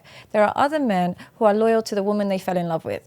If she stays exactly like that woman, they will be loyal, and my husband falls into this category, they will be loyal to her forever. So as long as she doesn't change anything, she still looks after herself, she still gives him a lot of attention, she's still, available, all of those things, she's still affectionate, they will be loyal to that woman until they die. There's other men that will be loyal to their wife, so she can gain weight, she can lose weight, she can have kids, she can not have kids, she can be, have ups and downs, but they're loyal to that wife, they won't step out. You have to figure out which one of those your man is. If he's loyal to the woman that he fell in love with, you better stay exactly the same. If he's loyal to his wife, you can do whatever. He will be loyal. Do you think that's true?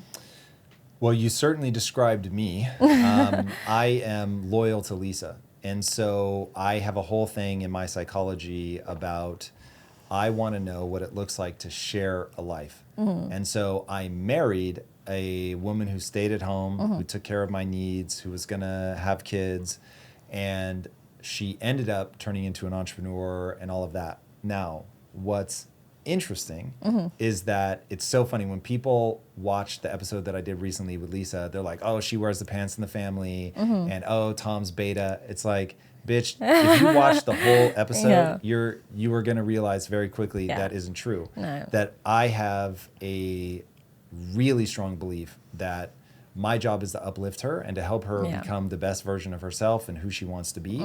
But that in no uncertain terms, and Lisa will be the first to tell you this, that my role is to be the emotionally stable one, to be the rock, to, if she's getting out of pocket, quite frankly, emotionally, I'm there to nudge her back in and bring her back in line, which is something that I've heard you talk a lot about. They define beta so childlike.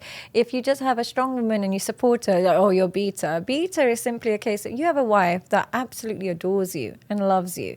You can't really be beta when you have a woman like that, who is so unbelievably loyal, so dedicated to you, because whatever you've done has created that outcome in her. So you're by design alpha.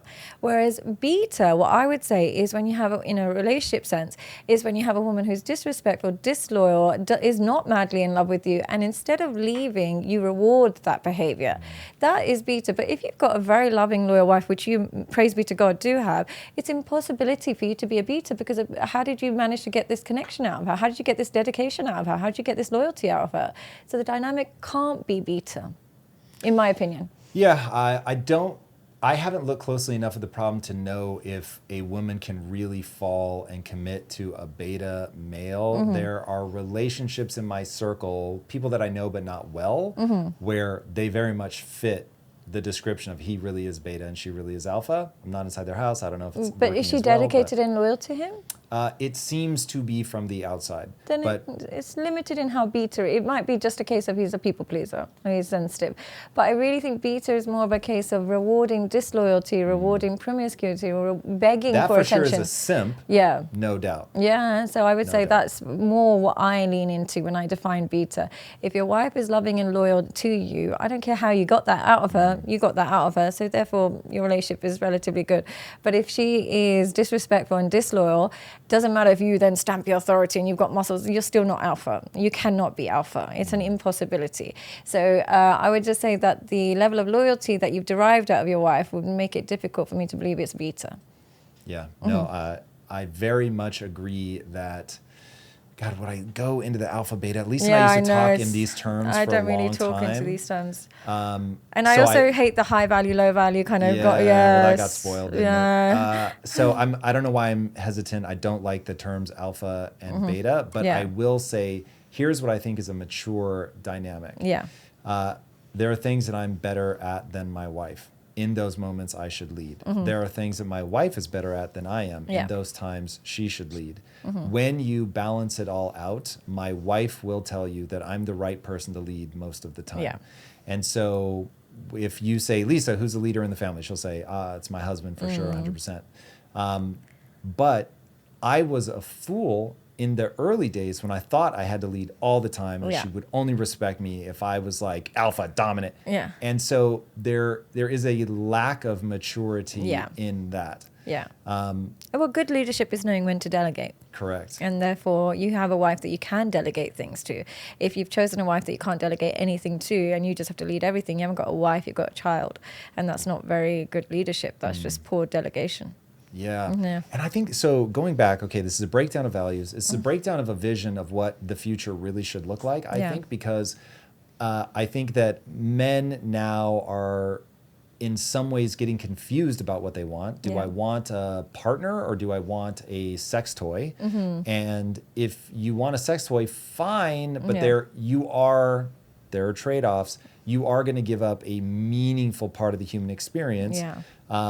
If you want a wife and you are letting women trample all over you, you're going to end up being the child in the relationship. And so people really have to understand, like, one thing that happened to me, and we talked briefly in our last episode about this, but the girl that I was dating right before Lisa started to pull away. And I really am, I just live by a paradigm of things that I believe to be true.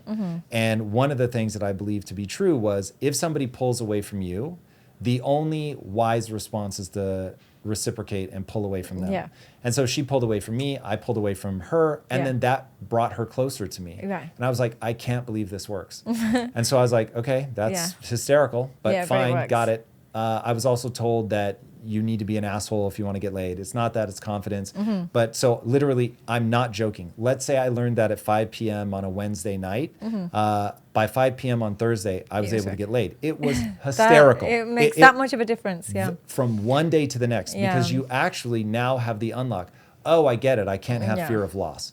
And once I was like, oh, I can't have fear of loss. Like, I just have to be like, this is who I am. If you're interested, great. And if not, then you'll walk away. And so I literally tried it as an experiment. I'm not kidding. Instant. Yes. And so I was like, this is hysterical. So this is what I talk about, predictive validity. When you have figured out the thing that is true, then it will meet the real world and it will actually work. So anyway, people just need to understand what their goal is, what they're trying to achieve, and then build a rule set that's actually going to get them there. But they also need to know what their values are. Values are tied to how you believe the world ought to be, and so that you'll respect yourself when you're by yourself. But here's what I would say to people: your values are not what you think, it's what you do. So many people will think, my values are, I want somebody traditional, I've got values, I want a successful man, or whatever it is. But what do you do in your real world? Who do you actually connect with? Who do you actually reward? Don't base your values on what you think is going on. What do you actually do? Now, if your values are that you reward men who pull away from you, you're always chasing after men, or or you're always going for the guy that's super attractive and got lots of girls but then doesn't give you attention. You have to be honest with yourself. Is what do I actually value? Well, I don't value commitment and responsibility from men. I'm actually valuing this. Where people get wrong is they edit their values mentally, but not actually in terms of behavior. So mentally, they'll say they've got all these great values. If you speak to everybody, they'll say, I want this, that, and the other, and they say it well. But try and derive your values as almost do an inventory of your actual behaviors and who you've been rewarding in your past, who have you fallen in love with, what are your patterns, who have you rejected, and that shows you what your values actually are, not what you think they are. Don't airbrush your values just to sound like you're looking for someone great. Who are you actually rewarding? And if you do an inventory of your past relationships and you realize that I've always said no to guys that are actually very kind.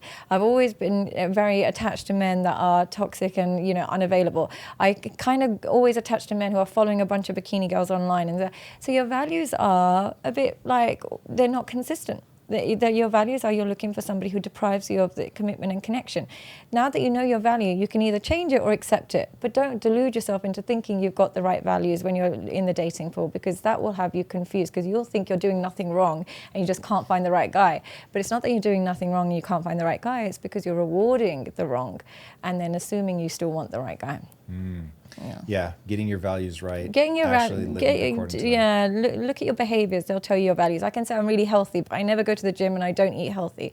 That means I'm not. So what you're saying has to be in line with what you're doing for it to be a value. Yes, and if you live out of alignment, even with your stated values, you're going to lose respect for yourself. That's where integrity and self-respect end up coming from. If you encounter somebody who doesn't want you and that breaks you and you can't bear to walk away, and now you're trying to convince, cajole, whatever, that only further makes you seem weak and horrible. I mean, it's just, that's such a spiral. Really, God, it's going to make you feel worse. And I'm so surprised the pharmaceutical industry hasn't invented a pill for self-esteem, because they have. It's called alcohol. Really? Yeah, of course. But does that give you self-esteem or confidence? It gives you confidence, but confidence is the thing that you want from self-esteem. I believe if you had high self-esteem and you were just anxious, you'd be like, self-esteem is meaningless. So it really is. Confidence is that byproduct. Because I feel like confidence can just mean your ability to do a task, but self-esteem is more your ability to understand what you deserve in life. Confidence is feeling good because you can do a task. Yeah. So it's like you're walking in and like, you know, I'm going to be able to handle this. Yeah. That is a really awesome feeling. Yeah. And it's an intoxicating feeling on the other side for a woman who's like, oh, I like the way this feels. A person could be playful. They can hold that tension. But really, yes, there's a reason that alcohol has been a social lubricant for thousands of years. I think it's as old, if not older, than the Bible itself. It's like, older, I would imagine. And mentioned. Jesus, so, we turn water right into that wine. But I don't want to leave this idea of, okay, what is broken? Yeah. Who's to blame, in the sense of, if we can actually identify the issue, then we can back out of it. So I'm going to ask you the same question, but from an oblique angle here. Okay. So who's to blame if somebody's fat? The fat person or the food industry, microplastics, environment, culture, etc.? I would say, the porn industry is very much responsible for destroying the masculinity of men and making them unappealing. I would say the porn industry is very much dedicated its life to kind of hijacking children from a very young age and then turning them into addicts by the time they're teenagers, and then turns them into consumers of prostitution as adults. It kind of goes in that order. And so I believe that the porn industry is very much, highly responsible for it. But I also think it's a culture where we've replaced kind of, there seems to be nothing else left for people to feel part of a group anymore. There isn't any male groups the way there used to be. There isn't tribal experiences for men. So their only way to feel the kind of euphoria is now just limited to sex. I don't know if there's as many tribes or is there as many problem solving going on in society. I would imagine when life was more difficult, men would have to be problem solvers, and that kind of boost of ego that you get for every problem you solve is now replaced by technology. So the only boost that's left available is either food or, pornography or just your basic primitive needs. So I think there is also a lack of just tribes in general and problem solving. Life is just a bit too comfortable and easy for men and women, but I think it has a more detrimental effect on the psychology of a man when life is too easy and is too comfortable. That's very interesting and very insightful. I want to pin you down though. If somebody's fat, whose fault is it? Theirs. Yeah, I think you still have a choice, and your choices can be inhibited by, you know, your the original wounds of your trauma. It can be inhibited by the parents and the role models you've got. Some people are left with really, really bad start to life, so they believe their choices are limited, but doesn't mean their choices actually are limited. So you might have really terrible parents where they just feed you endless rubbish. They are really overweight, so they don't role model how to be, you know, how to be effective. Your school dinners might be unhealthy. I understand all of that. So your choices do get more limited, but there's still a choice. It's limited and it's difficult, but there's still a choice. What would you say? So this is interesting. I've gone on such a journey with my thoughts on obesity that I have a feeling it mirrors some of the journey that you've been on, but you may be at a midpoint. So here's the journey that I went on. So I grew up in a morbidly obese family, and I was able to escape that. And I was able to escape that by taking just unrelenting control of what I put in my mouth. And so I was like, oh, you can solve this problem. And I used to loop around a very simple idea. There were no obese people in Auschwitz. Now, I know how much that makes people angry, but I needed to run a thought exercise to find out, is this really a thing where some people just can't lose the weight? Or is this really, if you reduce your calories enough, that you will lose fat? Okay, so genetically, clearly, you had there was obesity in your family. Oh yes. So there is a predisposition. 100%. Right. Okay. So that's where I start, right? Hey, this is just a calorie problem. If you reduce your calories enough, you will lose weight. That is a true statement, and so it's very easy to stop there and say, oh, then you're to blame. I was able to do it, and you're to blame. Then I went into, okay, I really do understand that this is extremely hard for people for reasons that are out of their control. So for instance, 100 years ago, virtually nobody grew up fat. So something has happened now to make that a problem. So 100 years ago, virtually nobody would be addicted to pornography. It would just be it existed, but it would be so hard to get a hold of that you're not going to be obese. Calories used to be hard to come by. Food was not engineered by the most brilliant scientists in the world to be literally perfect for triggering you to overeat. They weren't as cheap. And so we really have done things, including just arranging our metabolism by there being microplastics in the food being made from horrendous ingredients, disrupting the microbiome. I mean, just on and on and on. And so as I went through this journey, at first I was like, hey, just eat less. Like, I love you. No, there's no moral judgment, but you really can do this.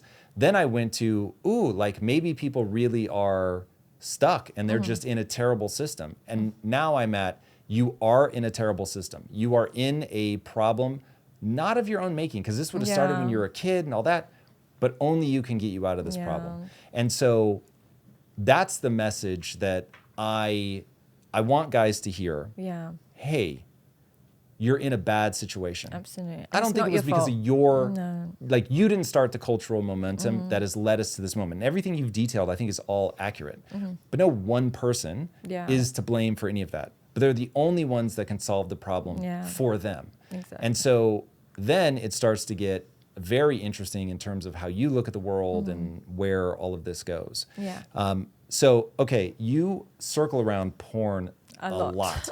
So what is it about porn? Is it shaping the brain at a young age and then that has knock-on effects? What is it about porn? It's destroying the selection process of men.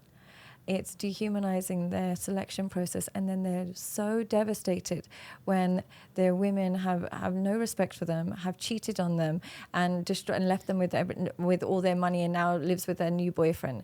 But they don't realize it all stems from their poor selection, and their poor selection all came from pornography.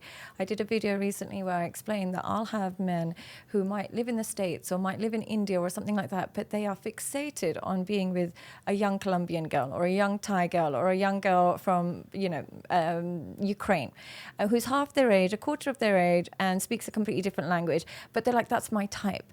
And I just thought to myself, I kept hearing it, and I was like thinking to myself, how do you have anything in common with a girl from this culture and doesn't speak the same language and is very young?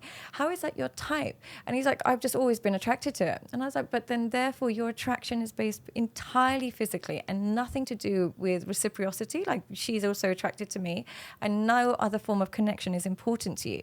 So you have reduced women down to a vagina, and a vagina with a particular color, size, this, that, and the other, and age is now part of it, but that's what you've reduced it down to.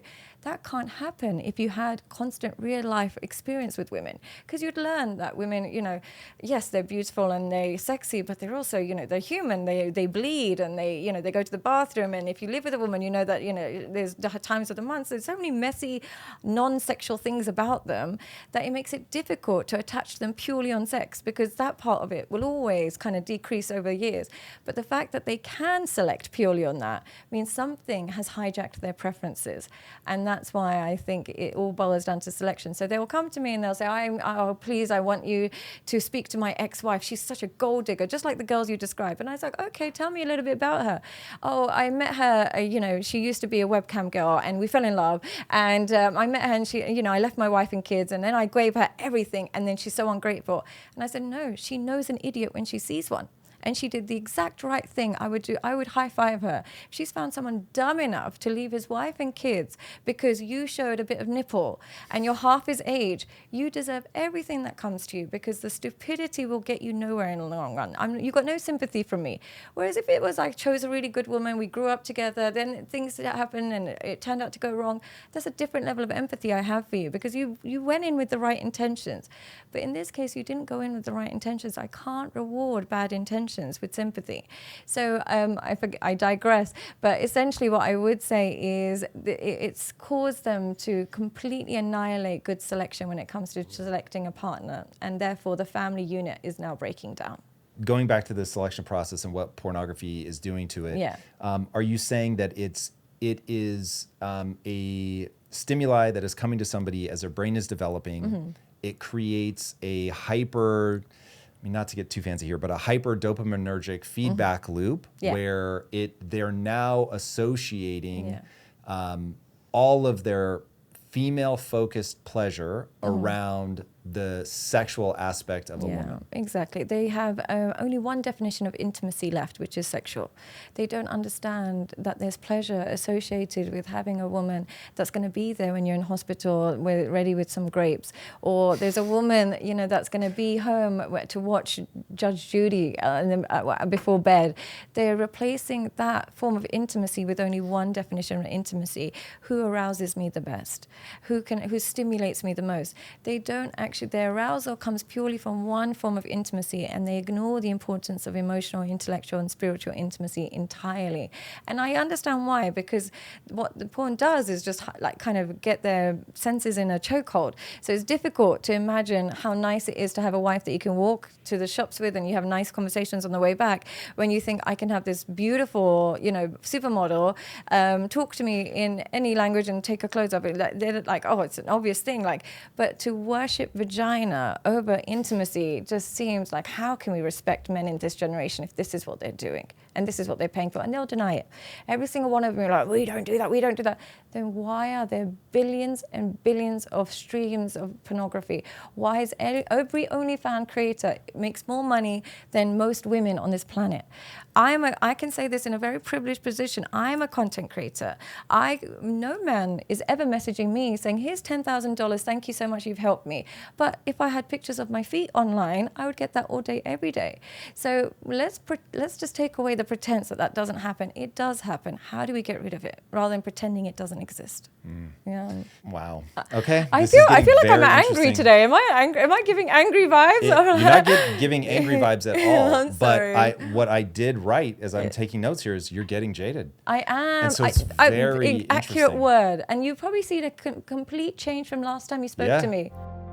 One way I make sure my business is moving in the right direction is to ensure we are constantly becoming more efficient. And that is why I recommend you check out NetSuite by Oracle. NetSuite is the #1 cloud financial system, bringing accounting, financial management, inventory, HR, all of it into one platform and one source of truth. With NetSuite, you reduce IT costs and cut the cost of maintaining multiple systems because you improve efficiency by bringing all your major business processes into one platform, slashing manual tasks and errors that are massively inefficient. So check out NetSuite and see how you can cut costs and boost performance at the same time, like the 37,000 companies that have already made the switch. By popular demand, NetSuite has extended its one-of-a-kind, flexible financing program for a few more weeks. Head to netsuite.com/theory. Again, that's netsuite.com/theory. Head to netsuite.com/theory.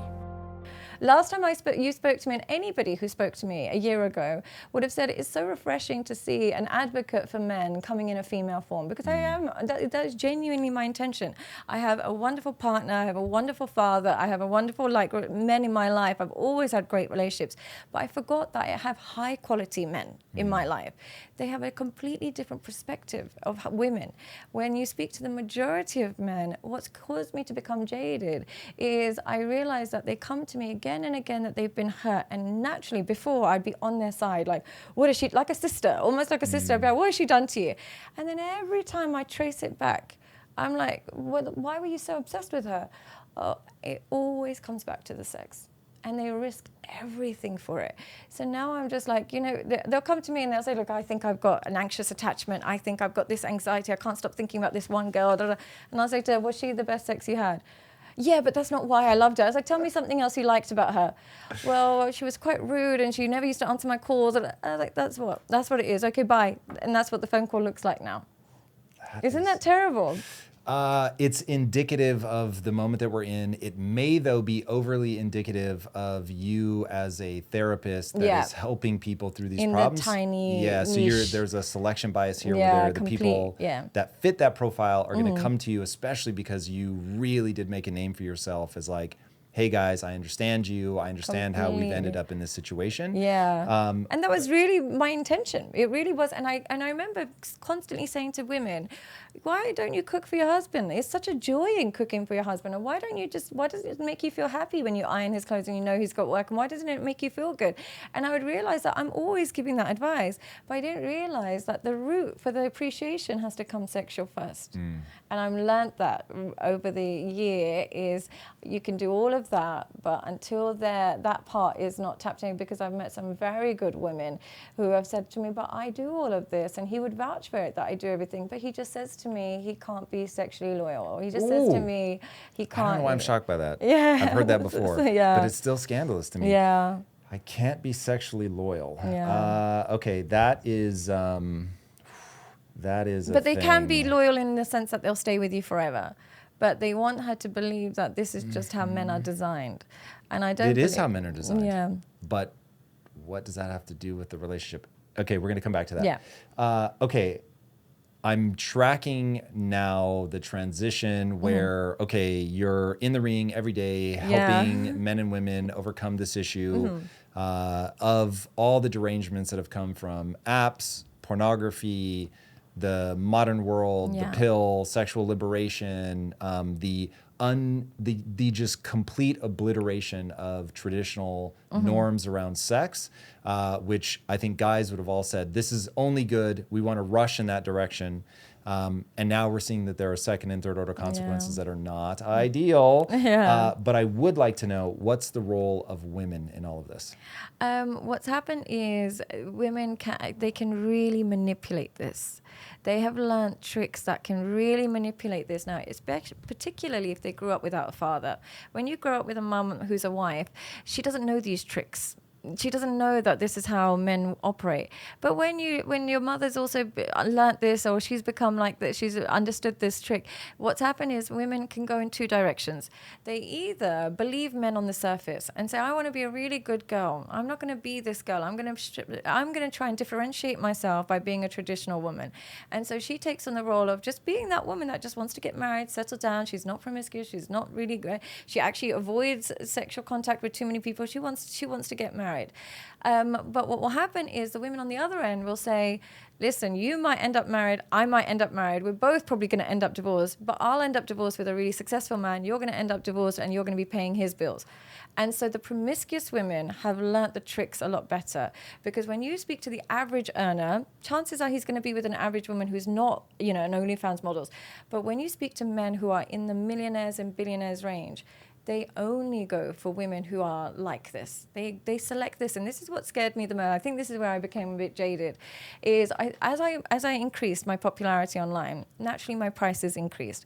So I used to be dealing with men. I was at like $50 an hour at one point when I first. So I was dealing with the average man who comes home from work and has the average problem. As I started dealing with the more successful man, as I grew and I started dealing with more successful men, I learned very quickly successful men, particularly if they had money young, and they reward the worst women.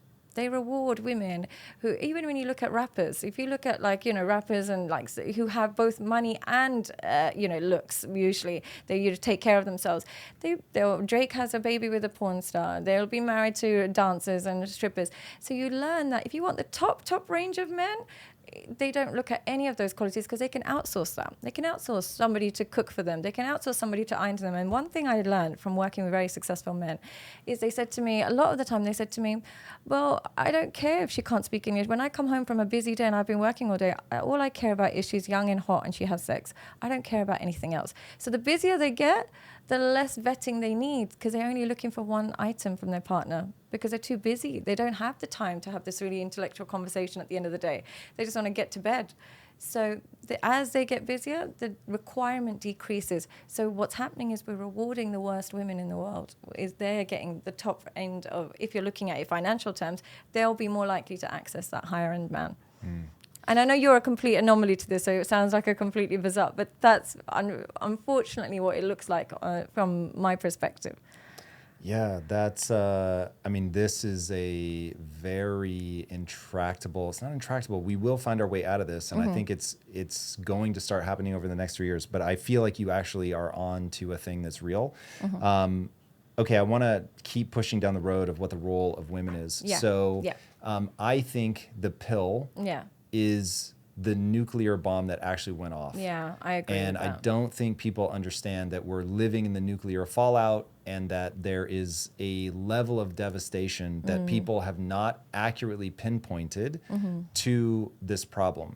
Now, before I can go down that road, I have to first say that I have a whole thesis around, we all think we want to remove limitations. All of science is basically trying to remove limitations and make the formerly impossible possible. We celebrate that, and rightly so.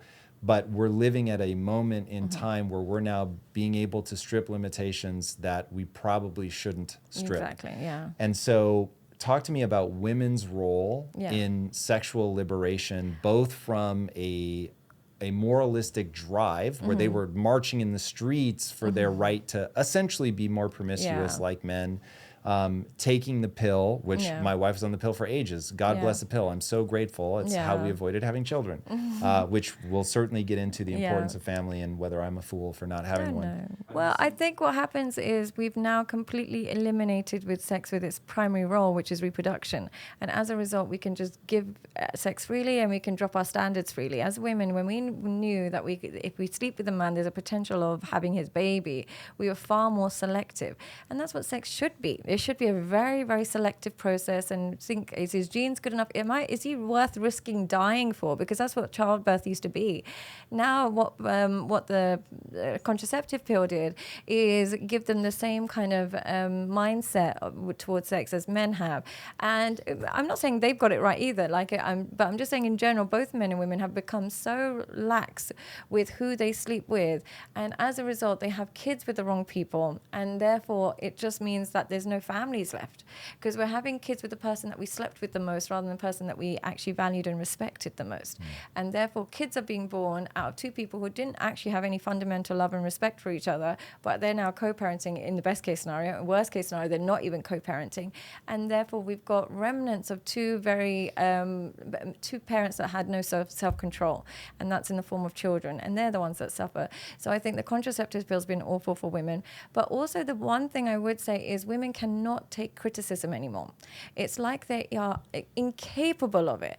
And that's one of the reasons why I get so much negativity online from women, is any form, they can worship me. I'll have women that will worship me at 1 minute.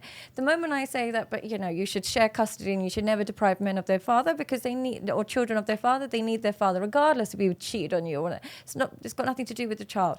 Then they'll launch a campaign. So any criticism towards a woman is just completely shut down. So I think the inability to hear any criticism, I don't know if that's a new thing, but it just seems like they just can't hear an alternative perspective anymore. And I don't know, have you noticed that with women as well? Like they find it difficult to hear an alternative perspective? I have noticed that the internet likes to argue. Yeah. And when I approach the internet as a fight, it makes sense. When I approach the internet as a place that will welcome new ideas that are designed to improve their life, it's very confusing. Oh yeah, you have to have that mentality with it then. Yeah, so I have a feeling that just being on social media, you're going to get that. But there is an amplitude of reaction to you that I find very surprising. Yeah. And this goes back to a core belief that I have, which is I will take a good idea from wherever it comes. Yeah. I will inevitably see in the comments here, and then people for a while after the interview will follow me in lives on Instagram, things like that. Like, oh my God, like you don't even know her qualifications. They're not legitimate. I want to be very clear. I've looked into your background and know exactly what they are. Yeah. If you had no qualifications, had never even taken a class in psychology, I wouldn't care. I just want to know, is there predictive validity to the things that you say? Meaning, if I adopt your belief system, am I able to predict more of the world or less of the world? If more, idea is good. If less, idea is bad. It's just not near ground truth. Yeah. So I'm a big proponent of taking in ideas. So I wouldn't say that I've noticed that women can't take criticism anymore. I will just say that women have now entered the fray of fighting online. Yeah. And because they're highly verbal, it's going to be a pretty wicked fight. And they really pretend that they're girls. This is the thing with the comments and the belief system amongst these women, is that they have this empty banner that we're girls. But what they forget to realize is that women only support women that they're not threatened by. Simple as that. The moment there's an element of threat, they will not support that woman, or they'll support women that they feel that they're similar to. It's not a blanket statement. So when they say they're girls, particularly I get a lot of backlash from sometimes OnlyFans creators, and they're like, she's not a girls girl. I'm like, what could be less of a girls girl than a woman who has her boobs on your husband's screen every day? If you're a true girls girl, you would feel so uncomfortable that you're contributing to a culture where men are sneaking away from their wives, making their wives feel so ugly because they would rather watch you play with yourself online than actually connect with their wife. How can you be a girls girl when you're contributing to that in other people's marriages, and other women are suffering as a result? So this whole girls concept, I've never understood, firstly, because it's not true. Secondly, because why are we allowed to have this particular bias? If I said to you, I'm a white people's white person, or I'm a black person's black person, that would make no sense, because why are you on the side of the person who's similar to you on an arbitrary role? You should be on the side of the person that has, who you believe is more correct, or the person that has most sense. So this whole girls attitude is something that, you know, now I feel like I'm going to be left in the dust, because the men are going to hate me and the women are going to hate me. So it's going to be like an equal level. They can all just bond over how much they hate me. But it's just human nature is human nature. And I really do think my work as a therapist, and before I was so limited to just the people in my area and just the people around me, it was easy. Like it was just like people I kind of knew and I understood. When you're open to the world and you're treating the world and you're treating people in the top levels of what they're going through, you start to get a little bit jaded. Like I feel like I sound jaded. I feel jaded by myself. I actually feel it. So I'm jaded by women's reaction to self-help. They just don't want self-help. They just want reiteration of what they believe is true. So they just want me to say, your ex was a narcissist. That's the only sentence they want to hear. He was a narcissist, gaslighting, breadcrumbing, the buzzwords. When you say something like, no, there's no such thing as a narcissist. I actually go around saying there's no such thing as a narcissist.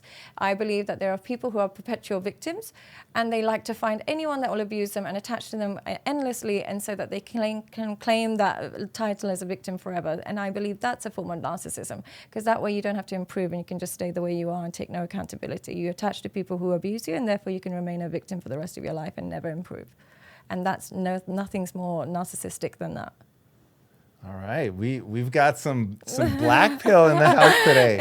Okay, no, God forbid. I wouldn't like to say that I'm black pill.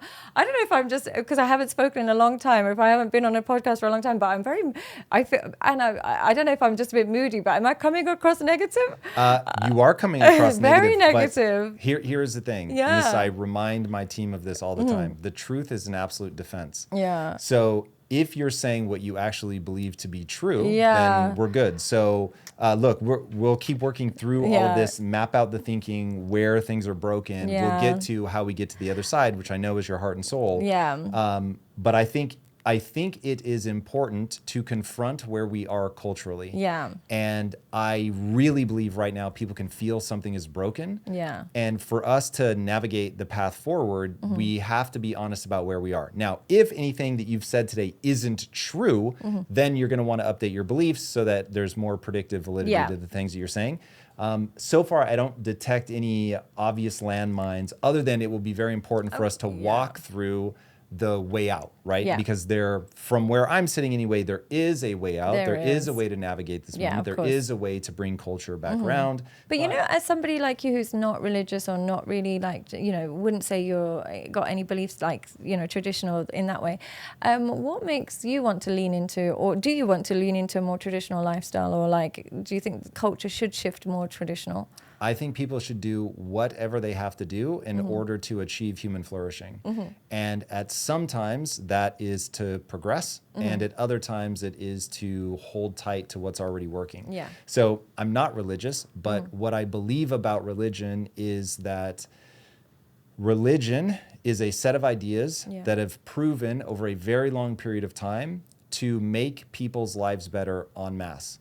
And by tying it to a sense of God, something bigger than you, somebody that loves you, forgives your sins, all that kind of stuff, that is the way to make those ideas spread through the medium of religion to people of all intellectual capacities. Right. And so whether you are struggling intellectually or you are the smartest person in the world, religion is going to work for people across that entire bandwidth. Yeah. So that's why I think religion has withstood the test of time. Yeah. For sure. Yeah. So you said in our last interview, you're like, in some ways I can't remember if you said more religious or more Muslim than me.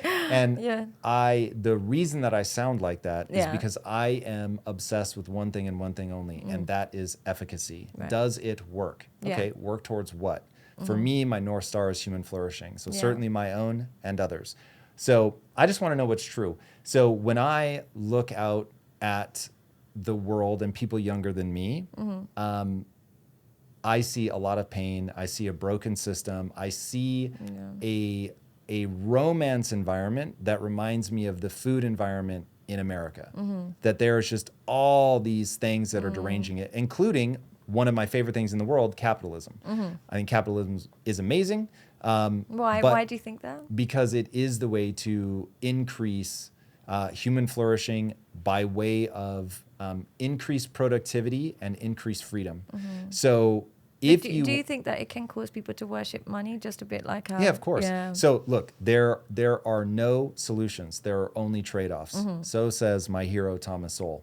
So I know nothing is perfect, certainly not capitalism. And it's, I think Winston Churchill said, capitalism is a terrible system. It's just the best terrible system that we have. Yeah, okay. And I think that's the right way to look at it. Capitalism has pulled more people out of poverty than anything else in human history. It's created more freedom, more flourishing than any other system in the world. Yeah. Don't get me going on my diatribe about authoritarian regimes and communism and socialism. That shit just kills literally millions, if not 100+ million people. It's absolute insanity, and I'm happy to take the Pepsi challenge from a historical perspective with anybody that feels different.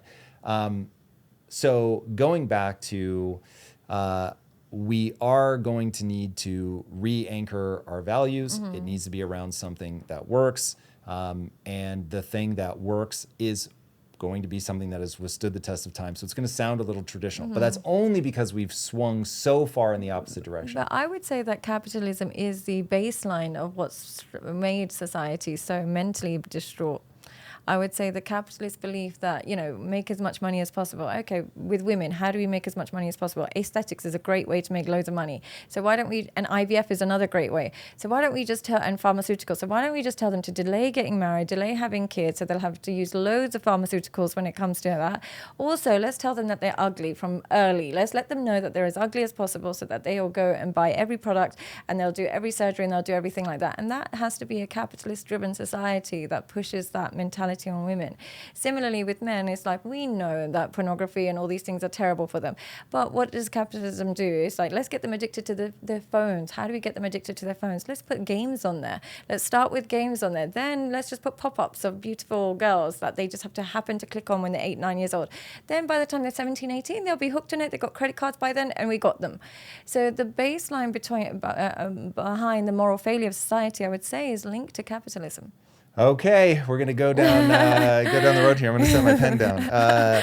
Okay, so again, it's the best of the worst systems because there's no question that it will derange in a couple ways. One, that all power law distributions tell you that a very small number of people are going to make all the gains because money really is a game that you can win and lose. Yeah. And so in any game where you can win and lose, you're going to have people that are better at it than others, and they're going to collect all the resources, and you're going to get a very terrifying thing that happens, which is the divide between the haves and the have-nots. Yeah. And there is, I don't know if it's called a law, but this thing called the Gini coefficient. And when the Gini coefficient, meaning the ratio of poor to wealthy, when that divide gets too big, you will almost certainly have war, a revolution. Yeah. Blood is going to be shed is the punchline. And so you're going to redistribute. Yeah, it's unsustainable. You just, there will need to be a re-equalization of that playing field. Otherwise, just all bad. And so you get this sort of grand debt cycle. You can read Ray Dalio for a breakdown of that. It's probably outside the scope of this interview. But just know, everybody, that history moves in, it's not an exact circle, but man, is it close. There are things that make it just so predictable because the human mind works in a certain way, and therefore history and the future are going to rhyme. There's going to be a lot of similarities. Okay, so capitalism, deeply flawed system. So you morally flawed. I wouldn't say financially flawed. I would say morally, and which then has an impact on psychology. I think moral failure leads to psychological failure. Okay, well then let me ask, which is more morally flawed, capitalism or communism? Well, I would say, look, here's the thing. I don't know, and I like to make it very clear when I don't know something. I don't know enough about communism, but as a mentality, knowing that there's some level of distribution of wealth, I just think is a healthier mentality than one where it's like one man, every man for themselves. What I find really difficult about capitalism is the idea that there is no society left. It's just every man for themselves. The 1% are the 1%. The others can just rot in hell, and that's how the mentality that is cultured in capitalism. Communism I don't know enough about, but the mentality of equal distribution just seems like a better mentality to put into children or into your own mind. Yeah, there is a reason that people are drawn to communism. Yeah. So Thomas Sowell, who I mentioned earlier, anybody that follows me for my financial content will probably know who he is. He's an economist, just an absolutely extraordinary thinker, absolutely. Okay. How about this? I wish I were half as smart as Thomas Sowell. He's just absolutely brilliant man. Yeah. But he started out as a socialist for sure, maybe all the way to full communism. And then when anybody asks, hey, why'd you abandon the system? He said, I went to work for the government. And always gets a big laugh. Yeah. And what he means by that is that he saw the just freakish level of inefficiency. Right. So what ends up happening, and I'll use an analogy that will, while be absurd, it will point out the flaws in the system. Is beauty equally distributed? No. Okay. Would it be nice if it were? Absolutely. Okay. Should I go and scratch the faces of the beautiful to even the playing field out? No. Okay. So that's essentially what you're doing. But we could give procedures to the less attractive if we were playing that analogy. Okay. So, but now the question becomes, how do you get people to do those surgeries? You have to pay them, right? Yeah. So you need doctors that spend an inordinate amount of time getting good at their thing. They've got to be paid well. So now how are we going to pay those doctors to do those procedures? Right. We're going to redistribute wealth, right? We're going to tax people. Of course, like you should tax. Why would you not tax? Tom, this is why you have to redistribute wealth from the crazy 1%ers like Elon Musk who just have this unimaginable amount of wealth. Yeah. Come on, let's get it down to these people. I don't know if we want to spend it on beauty, but sure, as a thought exercise, let's do it. Okay, cool. So now we're going to take money from that person and say, hey, even though you've shown that you are one of the greatest capital allocators on planet Earth, that nobody living right now is better than Elon Musk, Jeff Bezos, at giving the world something they want so badly that people shovel money into their bank account. Let's remember, they didn't steal money. They created a thing, Amazon, Tesla, whatever, that people want so badly that they're willing to either invest their money in their company or buy their products, whatever. And these guys amass money by doing a thing that people wanted them to do. And so now we're going to say, hey, bozo, you don't know what to do with your money, so why don't you give me a huge portion of your money and let me decide to distribute it and make all of those decisions. But my question, if I was to give an analogy, my analogy would be, let's say we take a tribe of monkeys and they're all like one tribe. They all need to survive. They're one tribe of monkeys. And they find one big banana tree. And one of them decides he's going to take every single banana that has, hoard it, he can't even finish it, and give the rest of them half a banana to share amongst themselves. Would that tribe survive? And it's really what we would do is look at that monkey that's hoarding those millions of bananas, not giving any of it to anybody else. And, you know, we would have probably studied that monkey in a lab and think, how did you become such a psychopath? Do you know what happens to that monkey in real life? They're on the cover of Forbes. No. You're making a mistake. So the monkey. Yeah. That kind of monkey that rules through tyrannical force, that is inequitable in what they give to people, will get destroyed. They will literally tear him limb from limb. What if that monkey convinced them that, listen, you're going to want me to have this because you're going to, that one piece I'm going to give you is so valuable. What if they did it in an ethical way? What country does that describe? Ooh, you said ethical. I'm going to set that aside for a second. I wouldn't say it describes a country. I would describe it as a person. It describes North Korea. So we'll start there. So North Korea. By the way, can I preface this that I'm not very versed in this area? No, I love this. Push back. So, I mean, one, you'll either help me find the edge of my own thinking and I will update and be the wiser for it. God willing. Or hopefully the audience will at least enjoy the journey. Yeah. So let's go back to the monkey, just to take one piece at a time. Any monkey that rules by force ends up getting destroyed by a couple people lower down in the hierarchy, and you realize that to build a stable monkey troop, you have to have a coalition. Yeah. So you can rule by force, but it's usually going to be a very short tenure. You're way better off doing favors for people, making sure that your troop is well taken care of. What if he didn't rule by force? What if he said, look, you guys take the leaves off the tree. I promise you're going to like the leaves, right? I'm going to take all the bananas. Yep. You guys just eat the leaves for a little while. You'll be fine. Don't worry about it. You'll be fine. And they're like, oh, okay, how do we invest in you so that you can carry on? You guys just have to make a shield around me so that nobody else can touch my bananas. You think you're describing America or the West, but you're describing North Korea. No, I think I'm describing Jeff Bezos, and I think I'm describing Elon Musk. I think I'm describing the people that have, I don't know what kind of mindset it takes to have a desire to allocate or to collect so much money that you physically can't complete in any of your lifetimes when you know there's people starving. I know that sounds very like woo-woo, but there are human beings starving. Now, when we put power and status and capitalism, because I created the iPhone, so therefore I have the right to have 1 billion times more money than you. I'm telling you as a woman that makes more money than I should. I'm not a millionaire by any standard, but I still think, relatively you're speaking to people. That's essentially what you're doing. I would say that genuinely it's not humanly possible to work hard enough in your lifetime to earn 1 billion, because you can't, one person is not capable of that. There's not that level of hard work associated. It's not possible to work hard hard enough to have 1 billion. It's just you have to work smart enough to find something people want enough and then exploit their desires. Nobody knew they needed an iPhone until, so we were told we needed it. Then we didn't know that we needed to change it in our adapters and our cable wires until they changed it. Then we didn't know we needed updates until they changed it. They tell us what we want and then pretend we're the ones that are dying for this updates and we're dying for the iPhone. You've just got us hooked. I don't think they created anything the world was dying to have. I was not dying to have Amazon. I love it now. I wasn't dying to have an iPhone. I love it now, but that's because they gave us no alternatives. They created a market where we became a slave to what they produced rather than they produced something we're dying to have. Okay. I think there is a flaw in your logic. And so I want to go back to our monkey who is convincing the tribe that, hey, I'm going to take the bananas, but you're going to get the leaves. Leaves are going to be amazing. You're going to love them the most. And in fact, God wants you to have the leaves. And he wants me to have the bananas. Or maybe I am the representative of God here on earth, right? This is why dictators normally get rid of religion, so that they can be the sole focus. What ends up happening is you get slapped around by reality. So that person ends up running North Korea. And people start going, sorry, sir, hold on really fast. You having the bananas, they have a higher glucose content. It's got way more calories. So we're actually starving to death by eating the leaves. So we're going to need to have some of those bananas or we're going to start dying. Would somebody please kill him really fast? Because I can't have anybody saying that. And so all of a sudden, to make sure that they can monopolize the bananas, they just start killing people. This is top-down authoritarian rule 101. You kill dissenters. That's why that description doesn't become Elon Musk. It becomes North Korea.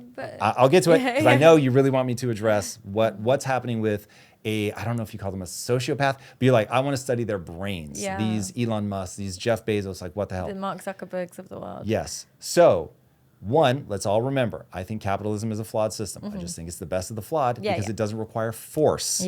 So that's like my core thesis. It if you have a psychological force, though. I will address which I believe is psychological a bigger force. warfare. It's a bigger warfare? Yeah, absolutely. Okay, so... because it's a discrete, you don't realize it's going on. So there is you can't consent. Do you know what the red famine is? No, I don't. Well, I hope that the red famine makes you feel a little bit differently about psychological force, which is a very interesting concept. And while we don't agree on the word force, I will consent to it for the sake of this discussion. Okay, so let's say psychological force. You really are being manipulated and bent into doing these things. Okay, so we have one system that leverages that. And then we have Russia in the 1920s. And Russia in the 1920s decided, hey, we just had the Bolshevik Revolution.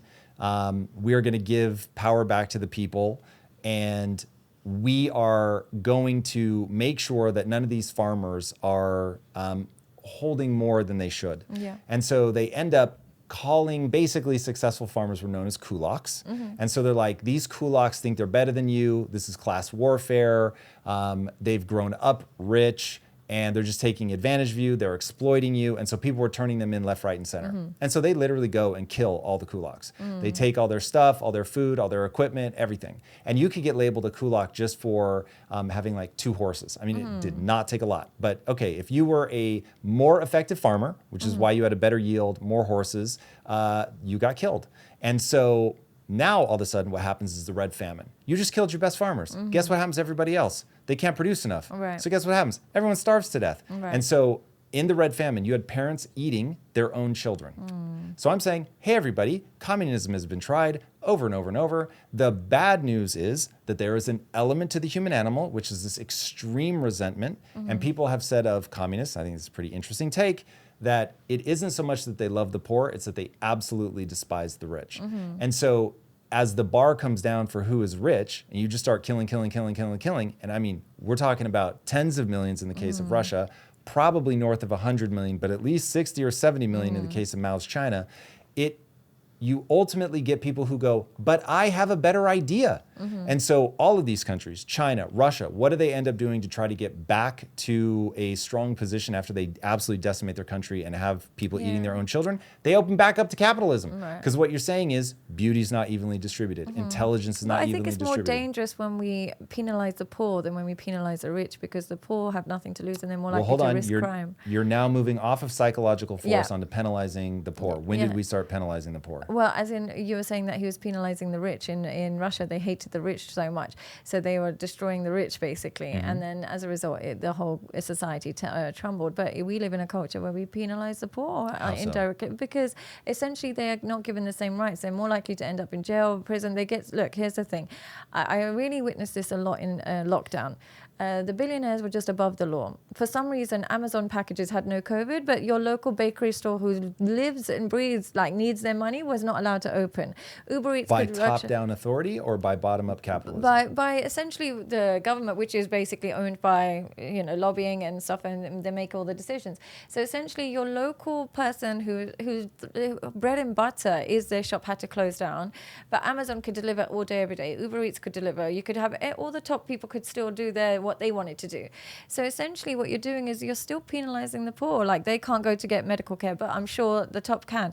So when you kind of deprive those that have got nothing to lose, you create a society filled with crime, and you create a society filled with risk-taking and more likely to use coping mechanisms involving drugs. So you're more likely to create societal damage when you penalize the poor than when you penalize just Jeff Bezos or someone. One, I will agree with that statement. I just won't agree that that's what happened. So I don't think you want to penalize anybody. Yeah. I think that's where we start. What we witnessed in COVID was a complete derangement. Yeah. That was insane, basically from top to bottom. Yeah, everything about it. Yep. And so at the time, were you really pro it, or did you kind of spot that this is a bit bizarre? I spotted that it was bizarre, but I had no frame of reference for it whatsoever. So I felt like I'd been punched in the head and I was completely dazed. Yeah. And I was just like, I don't know how to make heads or tails of this. I just know something is broken. This doesn't make sense. I did not have a frame of reference for a corrupt government, which I know is just hopelessly naive. Yeah. But I did not come in. I came in with the doe eyes of an 80s American child who was just like, America's the best. So I was really caught off guard. Yeah. So in no way, shape, or form do I think that COVID was handled well. I think that was an absolute nightmare of top-down authoritarian rule, which is the whole thing I'm trying to avoid. Yeah. Again, I think capitalism is a deeply flawed system. It is just the best system that we have. If you socialize corporations, now you're really in dangerous territory. Yeah. Don't want to go too far down that path. Yeah. The only thing that I will come back to is psychological force. So this idea of what is worse, where we're going for something more communistic, where we're using authoritarian force, or psychological force where we manipulate. Is that a reasonable word? Look, here's the thing. Because I observe human behavior, and I would always say that the most dangerous people are those that manipulate you into thinking that they mean well when they don't.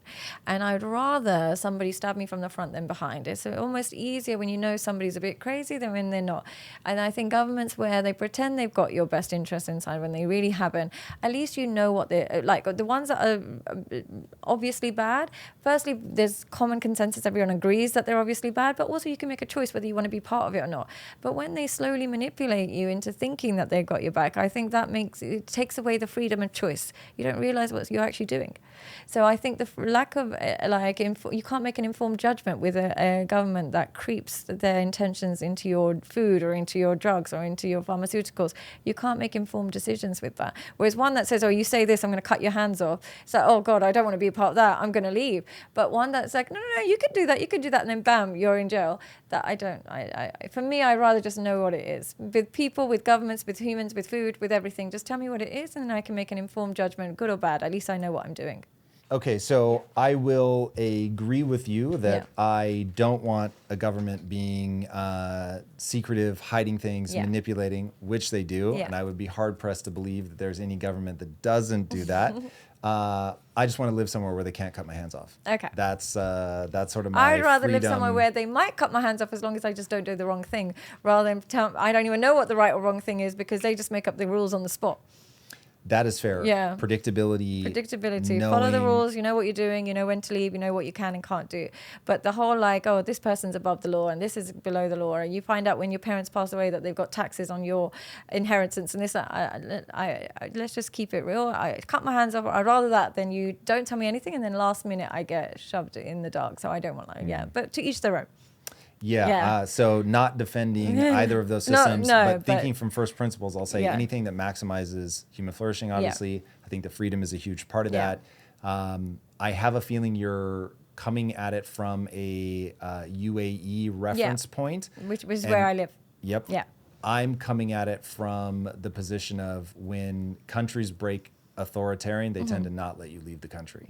And so it isn't as simple as, oh, well, I don't like it, so I'm going to leave. Anyway, we should probably put a pin in that. So getting back to what we were talking about in terms of beauty is not equally distributed. We know that we're not going to have even outcomes for people, but how does this all begin to derange people? And what do women have to own, but where do they lie in the responsibility chain? It's difficult for them. I think it's really difficult for them because they're so indoctrinated. Just like our men have been indoctrinated with pornography, women are indoctrinated with this idea of liberalism and freedom to the point where they've lost their own identity. They don't even know. They say now it's a trend, like they'll say like whether it's gender or whether it's sexual preferences. But the real thing that I've noticed with women is that they don't even know what their sexual preferences are anymore. They don't know if they're bisexual, if they're straight, if they're this, that, and the other. And even women are now using women as sexual objects. I know men and women in relationships, and the woman will go scout another woman to spice up their marriage. How have we got to a society where we're using other women as a tool to increase the novelty in your relationship, and then you can just throw her away the next day? And yet we're claiming that we are becoming liberal and we have got women's rights. There's nothing more degrading than using women as a device to pleasure your husband and then just throw her out the window the next day. Like, where is this coming from? So I think what's really hard for women is what they've told is good for them is actually the exact opposite. I have an Instagram account which I got deactivated recently, and it had originally it was on like 800,000. They deactivated it, and I knew there was somebody in Meta that was deactivating it. So I spoke to the people on top to get it back. Unfortunately for me, it landed in the hands of a woman, and I knew as soon as I saw the name Heidi Tram, I knew straight away they're not going to help me. But they said, no, we deactivated your account. It wasn't done by Meta because you left a comment that was unacceptable. And the comment was, you guys women can be sluts, men can be sluts, but it's nothing. I will never condone slutty behavior on my page. If you want liberal values, you can have that, but on my page, I don't condone people sleeping around. And they said that is insulting people's sexual preferences. So even if you try and have your own opinion when it comes to liberal sexual values, you're shut down by even people in Instagram and Meta. So I don't think there is a way of kind of getting them to understand that their identity is being completely destroyed. And what they're told is good for them is actually the exact opposite. What they're told is liberating is actually more and more objectification of women. You're being told that it's liberating, go do whatever you want, no judgment, no judgment. But who are you benefiting? When we're telling women that you can be as sexually liberal as you want, the only person that benefits from that is creepy men. Men who have no desire to invest in you, who have no desire to marry you, have no desire to look after you, but because you've been indoctrinated into thinking it's liberating coming to his house at 3 a.m. and then leaving at 3:45 and not hearing from him the next day, you are now going into the real world with such low self-esteem but not knowing why. And they keep feeding into the liberal values that is actually destroying their self-worth, because liberal values, basically what liberal values means is hedonism. Just do whatever you want, just be whatever you want, whatever makes you happy. But we as human beings don't realize what makes you happy and what makes you respect yourself are not the same thing. It would make me very happy to eat whatever I want all day, every day, but it wouldn't actually help with my self-respect.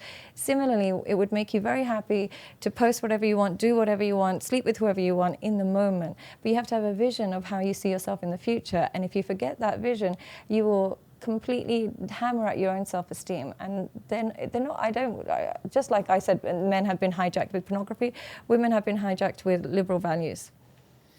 Women have been hijacked with liberal values. Okay, so why isn't it liberating?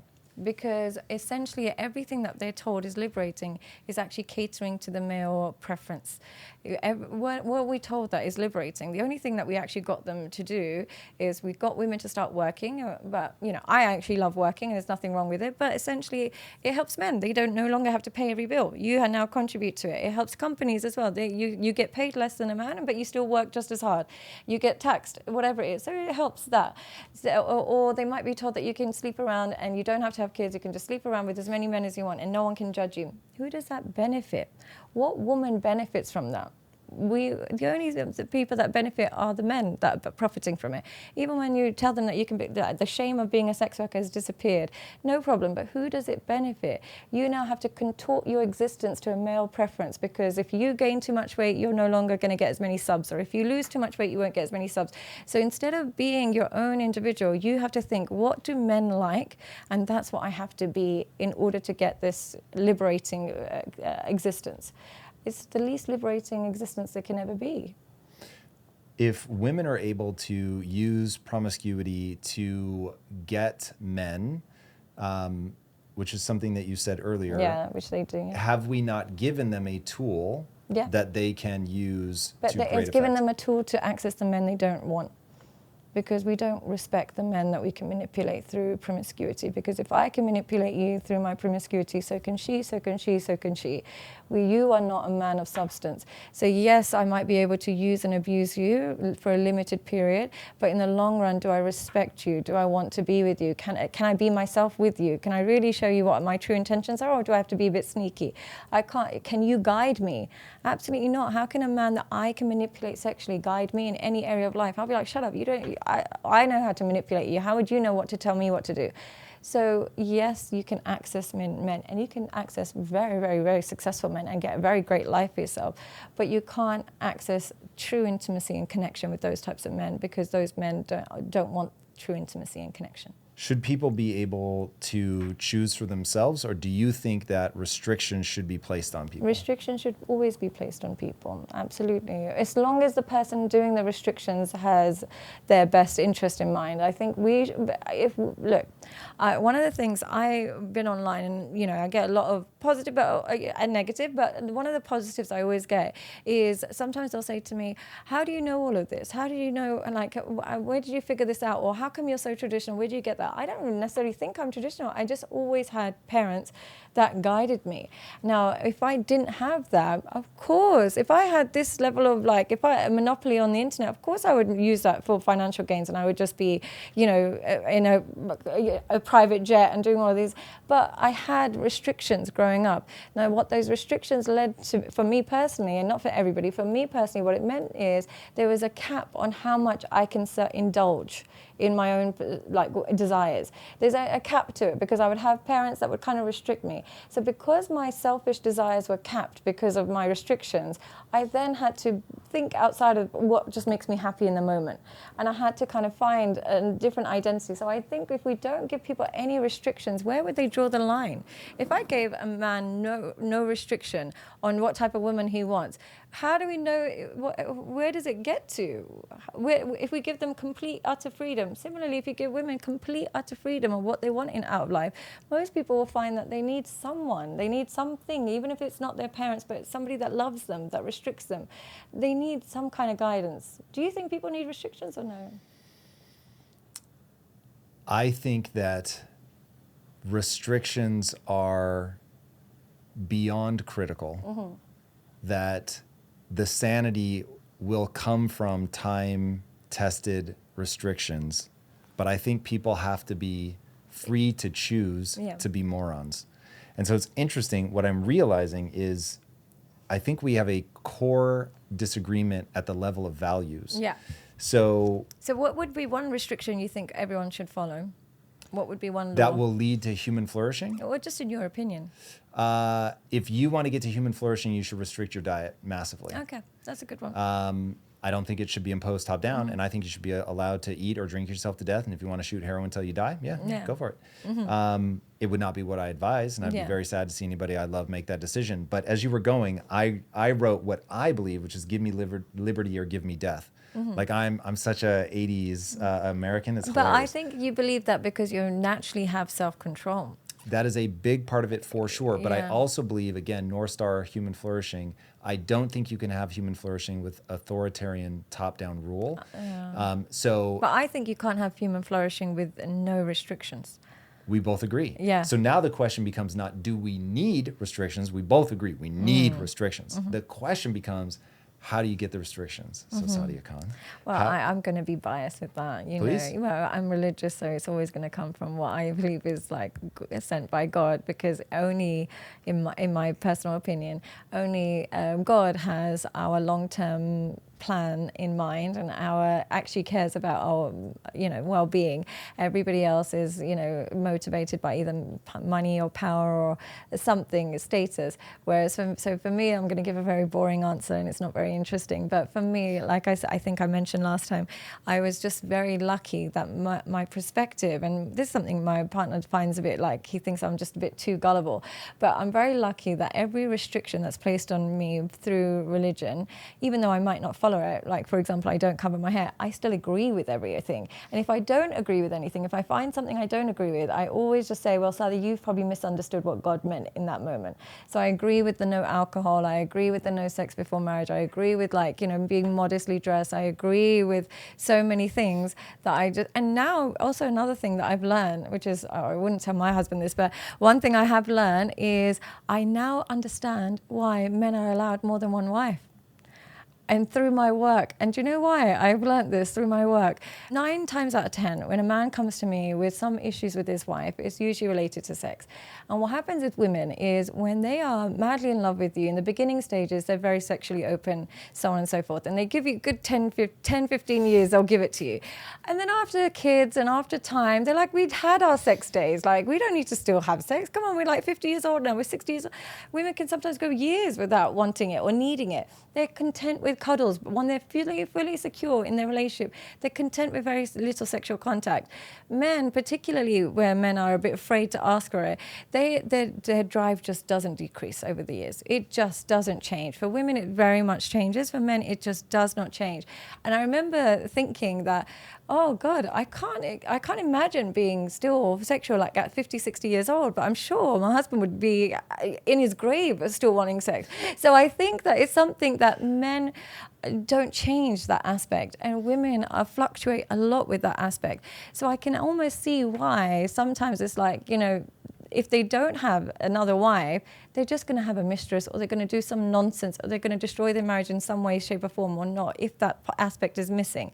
So giving people the concept of a second wife there, where they actually have to be responsible and love and dedicated to another woman, would make him think twice. Whereas when he can just get a prostitute and it's like, it's more likely that he's just going to indulge in that more regularly and often.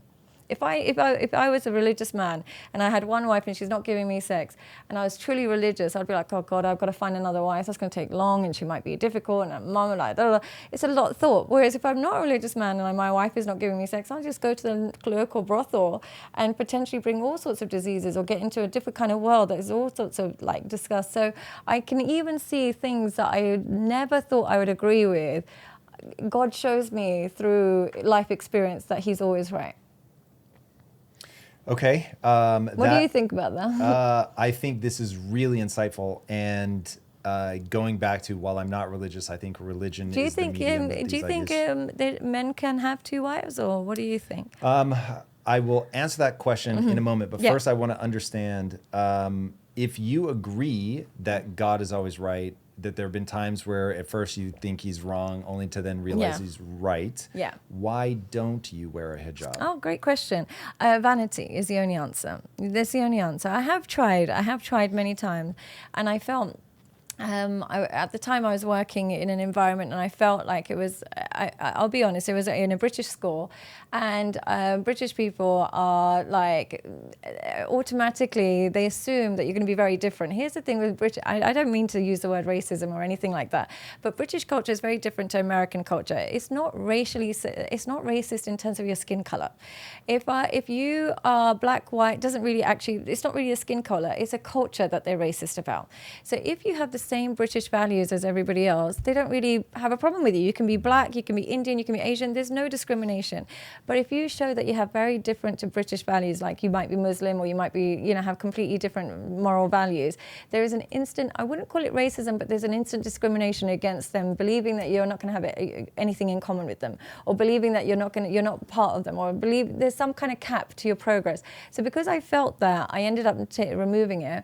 But I do believe in modesty. I I do believe in it. I don't practice it myself, but I do see the benefits in it. My mum doesn't wear it. None of my family members, none of my sisters wear it. So I wasn't raised in a household with it. And it's something I've always aspired to, but I haven't got to. And then I just went online, and I thought it was just, I just do 1 or 2 pictures online, but it became a thing. So now I almost feel a bit trapped, like, oh, how do I make a reversal if I was to go and wear the hijab? I don't know how that would pan out. It's even more pressure to how would I make that comeback if I was to do that.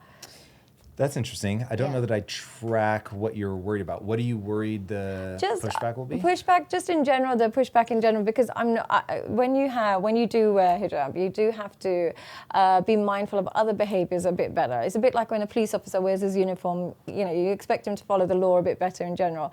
Me, I can be nice as pie, but I've got a temper on me. I'm a bitch. I can be like, and it will never go. Yeah, that's something that just is ingrained.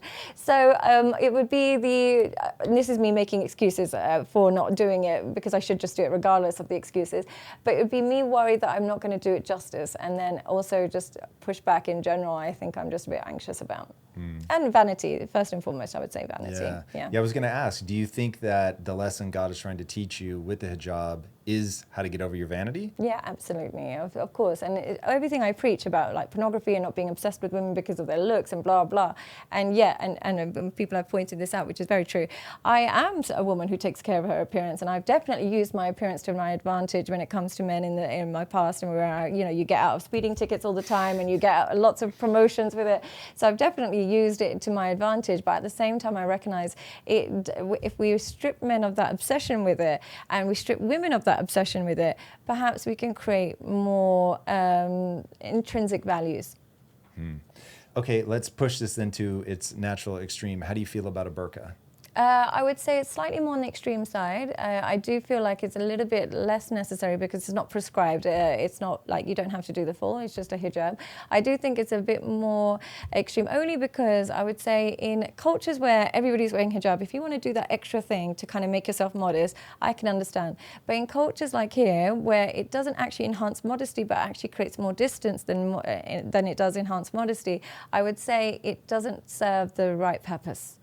Yeah. Why do you say it doesn't enhance modesty? Because it just it doesn't make the person seem more modest. It just makes them seem a bit like, well, other people would just kind of. The thing is, when you're fully covered, that's modest enough in a culture like this. And maybe in a culture where Saudi, where everybody's in, you can still stand out with your face. But in a culture like this, you kind of almost, when someone's fully covered, they're modest enough. The extra part actually draws more attention, I think. So it can actually reduce the modesty because it can actually draw more attention to it. But that's no offense to it. I admire people's dedication, but personally, from a personal perspective, I'd say in this culture, it attracts more attention than it decreases.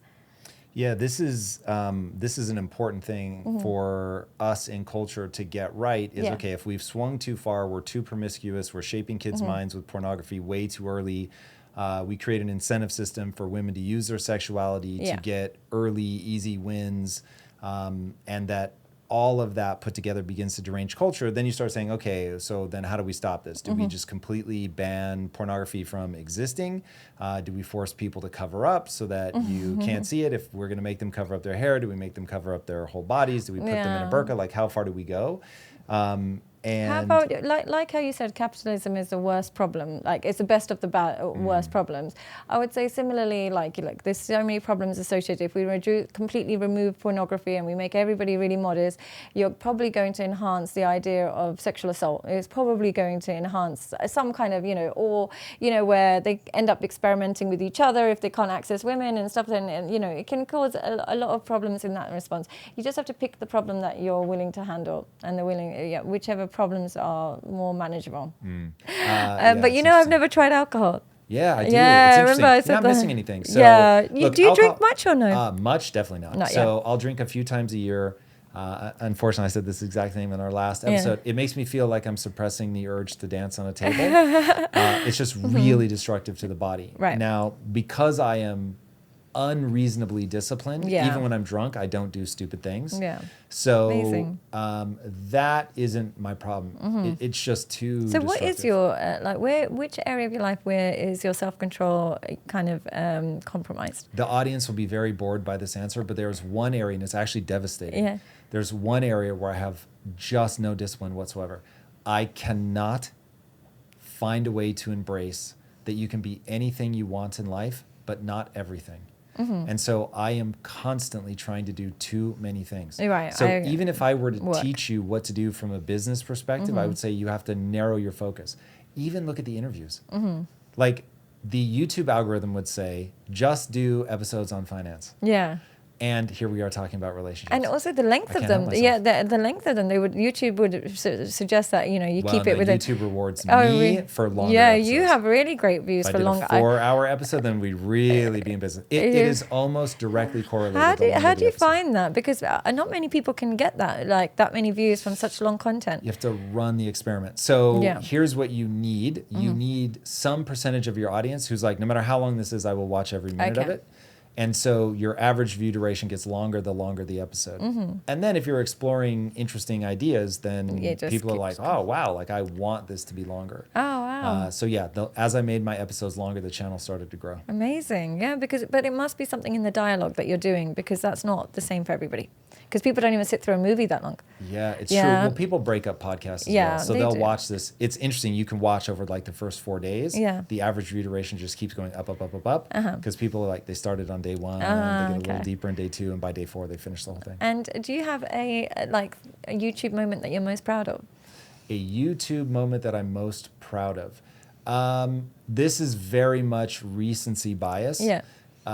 And this episode so far, people hate it. Yeah. But I can't tell you how much fun I had. So I just had Lisa on the podcast for the 3rd time. Yeah. And it was awesome. Because I went into it and I said, I'm going to pin her down. Even if she ends up embarrassing herself. Yeah. Like, we can always edit it out. Yeah. But like, I'm not going to pull back. Yeah. I'm not going to interview her as her husband. Yeah. I'm going to treat her like I would treat any other guest. And she fucking hammered it. It was awesome. Like, so seeing, like, I was really like, not pulling punches, and to see her absolutely crush. Good. And the comments, my audience apparently hates my wife, which makes me sad in a way that I can't explain. Yeah. Her audience hates me, so I guess we're even in that way. But I could not have had more fun. Yeah. I was so impressed with I've been with her 23 years, and I was blown away. Oh, that's such a nice moment. Yeah. Did she enjoy it? It was rad. She did. We were both like, oh my God, this may not perform, but holy hell, was that fun. What a moment. So, yeah, she found a new gear, in my opinion. And I was like, I think if she draws a line and says there's me before that interview and there's me after, because it's really interesting as a podcast host, you bring something different out of the guest. It's really fascinating. Yeah. And because guests will often prepare for my show, I get a more serious, prepared version formal, perfect, than somebody else might get.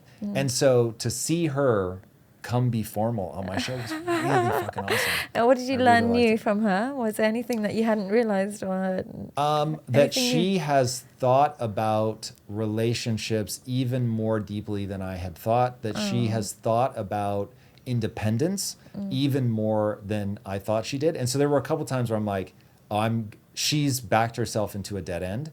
And then she really had interesting ways to think about it that I hadn't considered. It was fun. And then she ended up sort of accidentally showing me that I had a flaw in the way that I was explaining a concept. So that was really interesting. Yeah, it was just a lot of fun. Oh, I'm so happy for you guys. It makes me very happy to see how you guys respect each other. Yeah. And it's the same off camera. Sometimes people think, okay, it's just a camera thing and blah, blah. But it's definitely not. It's definitely not. You can definitely spot the authenticity in it. So I'm just always so happy for you guys when I see you guys happy to be proud of each other, challenge each other, and just be proud to be with one another. It's such a nice feeling.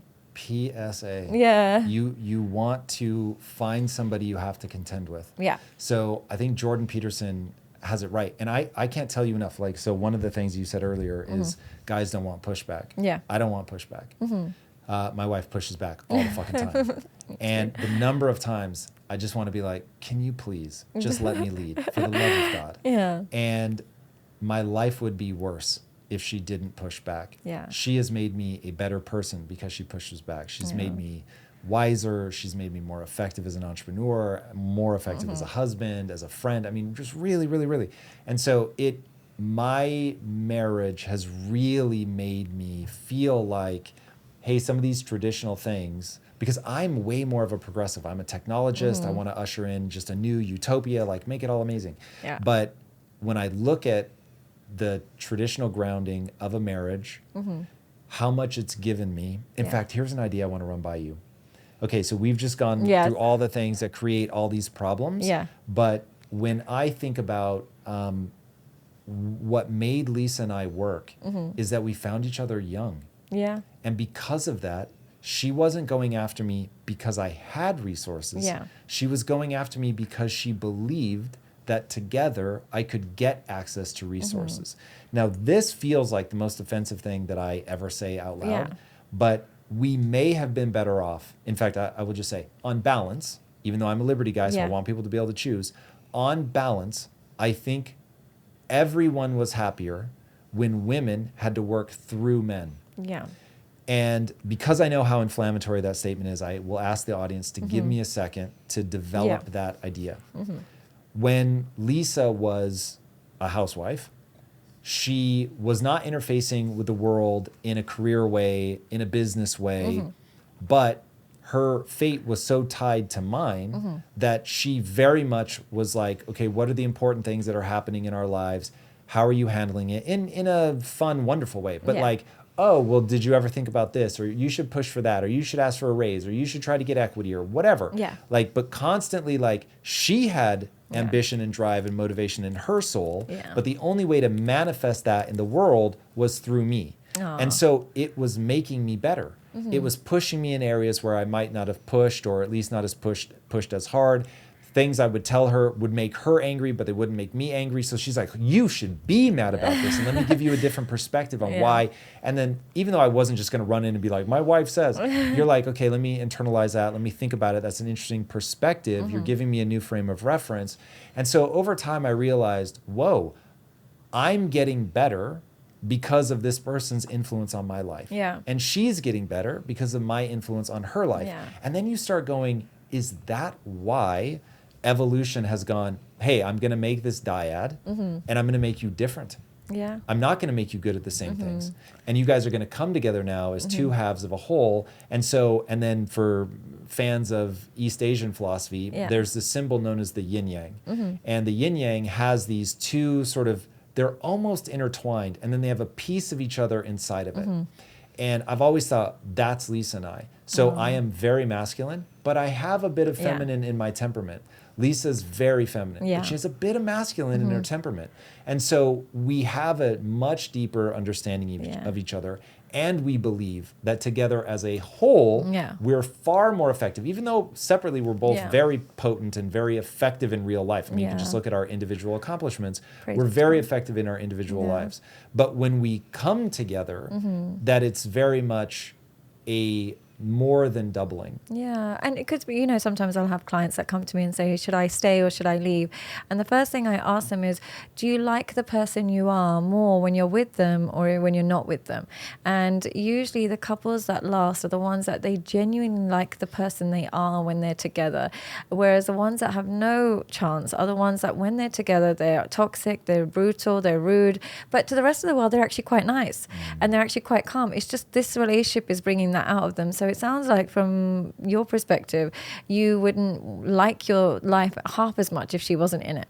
That is for sure. And you wouldn't like the person you are half as much if she wasn't the one in your life. So, and one more, I wouldn't be half the person if she wasn't in my life. And so that's the reason that I say I think people may have been better off when they understood that part of this exchange is we meet each other at roughly post-college age, so 22 to 25, and then we spend the rest of our lives together, often tied by kids, which we are not, but that we're going to share this life, we're going to do it together, that we're stronger as a couple, that we're going to work through all the things that make relationships difficult, because they can be difficult, but that in doing all of that, we will get more out of this life emotionally and, I mean, even just as crassly as financially by being a team. And what would you have done if you'd met each other in like 2020, when you had to contend with Instagram and Tinder and stuff? Because luckily you met where you kind of just missed that stage.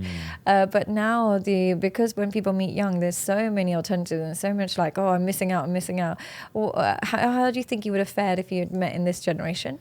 So I think that there are benefits and disadvantages to the way that my brain is as a literal organ.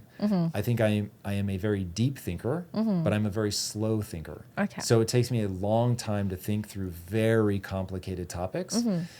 So I think I would have gotten caught up just like anybody else. Right. So first of all, I may respond to vagina in a disproportionately strong way. I've always considered myself a hyper responder. Right. To vaginas or just, yes. Oh, wow, really? Yeah. So I won't embarrass my wife, but yes, like that for sure is a thing for me. And I think I would have thought Tinder was better than a spaceship or a time travel device. Like, wait, you're telling me that I can go on this thing and it will tell me people that are near me that want to have sex? Like, you must be joking. Yeah. So I would have way gotten caught up in that. Now, thankfully, praise be to God, I've had enough experiences sexually to go, when I'm not into her, I actually feel lonely. Yeah. And so there's a really interesting sense of the most alone I've ever been is when I was inside of a woman that I didn't care about. Yeah. And that realization was fucking fascinating. And so here I am in the middle of having sex and I'm thinking like an anthropologist. And I'm like, ooh, this is an important thing to know about myself. But do you think that cheaters avoid that feeling by knowing that they have a stable partner at home and they can focus on just the pleasure of that experience? I've heard you talk about it. So here's what happens.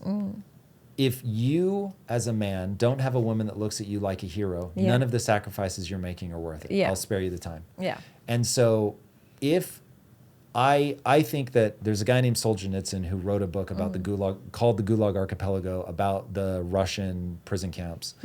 And in it, he says, you have to understand that if only it was a bunch of evil people doing evil deeds, then we could just go find them, kill them, and we'd be done. But the reality is that the line between good and evil runs straight through every human heart. Right. So I imagine myself as the person that would be the fool. And so I know that I would get to the point where I wanted to cheat so badly, I would go to Lisa and say, this either has to change or I'm leaving you. Yeah.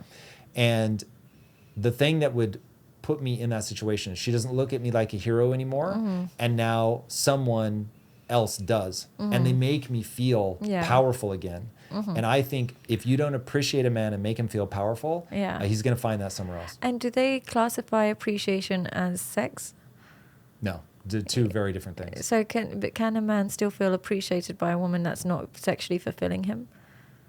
Or does he feel like, because sometimes, they can, like, say if there was it would be a piece missing. So Yeah. I'll feel appreciated, but I won't feel loved. So if Lisa wanted to make me feel disconnected, all she needs to do is not have sex with me. And then I'll be like, whoa, I don't feel loved. And that is very disorienting for her. And for both of us, when we heard the phrase that we said earlier, that women need to feel loved to have sex, and men need to have sex to feel loved. And I really can't emphasize that enough. If you've gone more than a month, 2 months without, and I sometimes I'll say, oh yes, me and my wife just don't sleep with each other anymore, and I'll say, how often do you sleep together? And they'll say 3 times a month, and I'm thinking that's not that bad, but in a man's world, that's actually, for him, but in that particular case, that wasn't enough. So if you have a husband that's moody and a bit ratty and all of these things, and you've tried everything, you tried like being nice to him, and it's not working, have a look at the physical intimacy. If that's even remotely missing, it's like they can't activate the happy switch until that's been activated, unfortunately. So, and I think women really underestimate it, myself included, until I've been working with men. It is the most important form of appreciation in their world, like of course with everything else, but they need it's a way of feeling all types of intimacy, physical, emotional, everything comes from that. So it is really important, plus the verbal affirmations and all those those other things, but that's a really important element of it. And it is a guard for infidelity as well. If you can maintain your intimacy, it does guard them against infidelity, hopefully. Yeah, I think that's one of those. It just is. It just is. I'm not saying it should be that way, but it certainly is. It just is. And unfortunately, another thing that I've said that kind of can upset people is that also they need to be somewhat attracted to each other. Like if you have let yourself go, I wouldn't say it's just men or women. If you let yourself go completely, your partner might still love you, but they do not desire you. The desire decreases if you're totally different to the person they signed up for. Yes, I know there should be unconditional love, but there's not unconditional desire. Desire is something that is more visual based. So you owe it to each other to remain somewhat in the ballpark of what you were when you met and remain somewhat attracted to each other, because there's just too many alternatives to that now. It's just guarding your own marriage, is to place a guard. Where women get it wrong is that they just expect he should just desire me and he should just love me and he should just, I know he should, but he just won't. You've got to remain somewhat in the same physical capabilities as you were when you first met for him to remain satisfied. Some might stay loyal, but they won't necessarily be satisfied. It's interesting. I think where people put their shoulds, they need to be very careful, because he should just be into me. Now you're setting yourself up for disaster. Yeah. But do you think men should also just realize that sometimes you can't maintain that level of physicality for the rest of your life? Or is it something that they can't always adapt to? They just can't? I think, dude, look, message to young men. Yeah. For your own emotional well-being, when you get with a woman and you decide you're going to make a shot at forever. Yeah. You want to make sure that person feels safe. Yeah. And the safe isn't just physically safe. The safe is emotionally safe. And so when Lisa was 22, I was like, I want you to hear me right now. You are beautiful. You're young. You're gorgeous. You're in great shape. You have an amazing body, beautiful face, but you won't forever. And I'm still going to love you. I'm still going to desire you. And I want you to understand why I'm going to desire you at that age. Because we're going to spend the rest of our lives investing in each other, being there for each other, sharing sexuality, keeping this as hot as we can, like doing all these things so that there's a playfulness, there's a bonding to it, there's a celebration of that. Right now we have youthful skin and we look great and all that stuff, but life moves in phases. And this is a temporary phase. And I want to take advantage of it while we have it, but I don't want us to ever be surprised by how we will change. And so making those investments early on of both telling her, you're beautiful now, I'm extremely attracted to you now, and in the future, I'm going to be just as attracted to you. But what could you do that could potentially make you less attracted to her? Because the problem is when men don't vocalize when they've lost attraction, and then they just have a slow resentment towards their partner because they're not satisfied. I don't do silence. Yeah, so there have been times where both of us have not been in peak physical condition. And look, I used to walk around with 6-pack abs. I'm now more like a 2-ish pack abber. Still very impressive. Still in reasonable shape, like no big deal. Yeah. But it's not like Lisa's like, hey, what the fuck? She knows that I'm capable of being in better shape, but there's a band in which she still finds me attractive. And also the band is like, you're not become a physically lazy person. I think it's more the laziness that she might find unattractive, but you're still in good shape. It's just maybe we peak and trough at different stages, but she hasn't seen you turn into a gluttonous person that she can no longer recognize. Right. So, but is there anything she could do that would make her non-attractive to you? Physically or? Both. So emotionally, yes, that would be very easy. If she stopped appreciating me, became hostile, belligerent, if she ever used my insecurities against me in a weaponized way, all of that's ugly to me. Yeah. So that would be very problematic. Obviously, infidelity is just a non-starter. I never speak to her again. That would be that. Bye. But it wouldn't make you lose it. It's just lost the relationship. Then. Over. I would lose respect for her. And I certainly wouldn't be attracted to her. Yeah. Physically, if she got lazy and let herself go and wasn't putting energy into her appearance, if she didn't try to be sexy for me, that would be problematic. Like I do expect her to make an effort as she should expect me to make an effort. And I think that's something that men just need to be more vocal about when they're speaking to their wives, because it's so much better to have that difficult conversation than to have the difficult conversation that you've been texting another girl or that you've been watching X, Y, and Z. It's just an easier conversation to have. So be brave enough to have that conversation rather than tiptoeing that conversation and waiting until the car crashes and, you know, she finds something terrible out. So it's just, I don't know why. Why do you think some men struggle to have those open, honest conversations? Is it because the recipient is not very receptive? Probably not. They don't understand it themselves. Yeah. They don't understand it themselves. And when I say that if there's shakiness in your relationship, your woman is not looking at you like a hero, she doesn't make you powerful, she doesn't anticipate your needs, she's not making an effort, or just any one of those things, right? There's a thing that's off in your relationship. Yeah. And somebody else gives you that attention, the way it feels is so intoxicating. Yeah. It's like when a woman feels, like imagine your husband makes you feel blah or even downright ugly, and then somebody else is like, whoa, you are stunning. What that's going to do, it's going to light you up in a way. And it doesn't matter who it's coming from. Correct. Just the feeling in itself is enough to attach to it. So it's just creating those moats around your relationship to prevent it rather than resenting these things. Because yes, of course, I would love it if you can just get as fat as you want and not make an effort ever again, and no worries, he'll still be loyal. But it's just not realistic. Let's just be realistic with each other. As difficult as it might be, let's just be realistic so that you protect your own marriage, just to guard your own marriage, not to make you feel low, but to elevate your relationship. Yeah. Also, what is almost certainly happening to that person to let themselves go like that is all bad. Yeah, nothing's good about that. Nothing's good. Yeah, they're in a dark place, you're spiraling, and that's where you really want to reach out for help and work with your spouse. You can't just wallow in your insecurities and self-pity. And sometimes people, when they like really let themselves go, it makes them more susceptible to affairs because they want a shortcut to self-esteem. And usually that comes in the form of new attention and stuff. So it actually, the more you let yourself go, guys are always worried about the women that maintain themselves, but you also need to worry about the person, man or woman, that's let themselves go. They might look for cheap thrills to kind of elevate their self-esteem that's been dropping over the years. So it is an important thing. Just self-respect is an important thing to look for in your partner. Agreed. Yeah. I want to talk about the future. Yes. So what do you think is going to happen? Are we going to retreat from all of the promiscuity, the dating apps and all of that?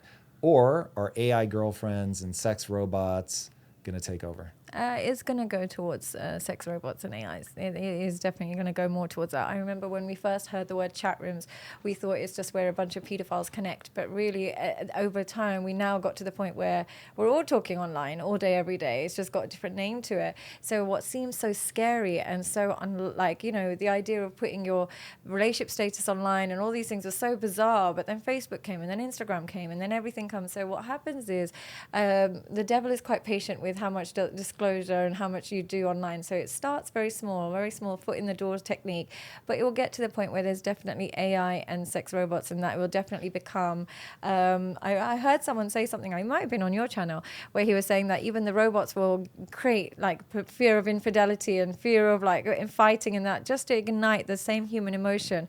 But again, without the man having, or the woman having to work on any of the qualities that attracts true intimacy. So it's a shortcut society that we're created.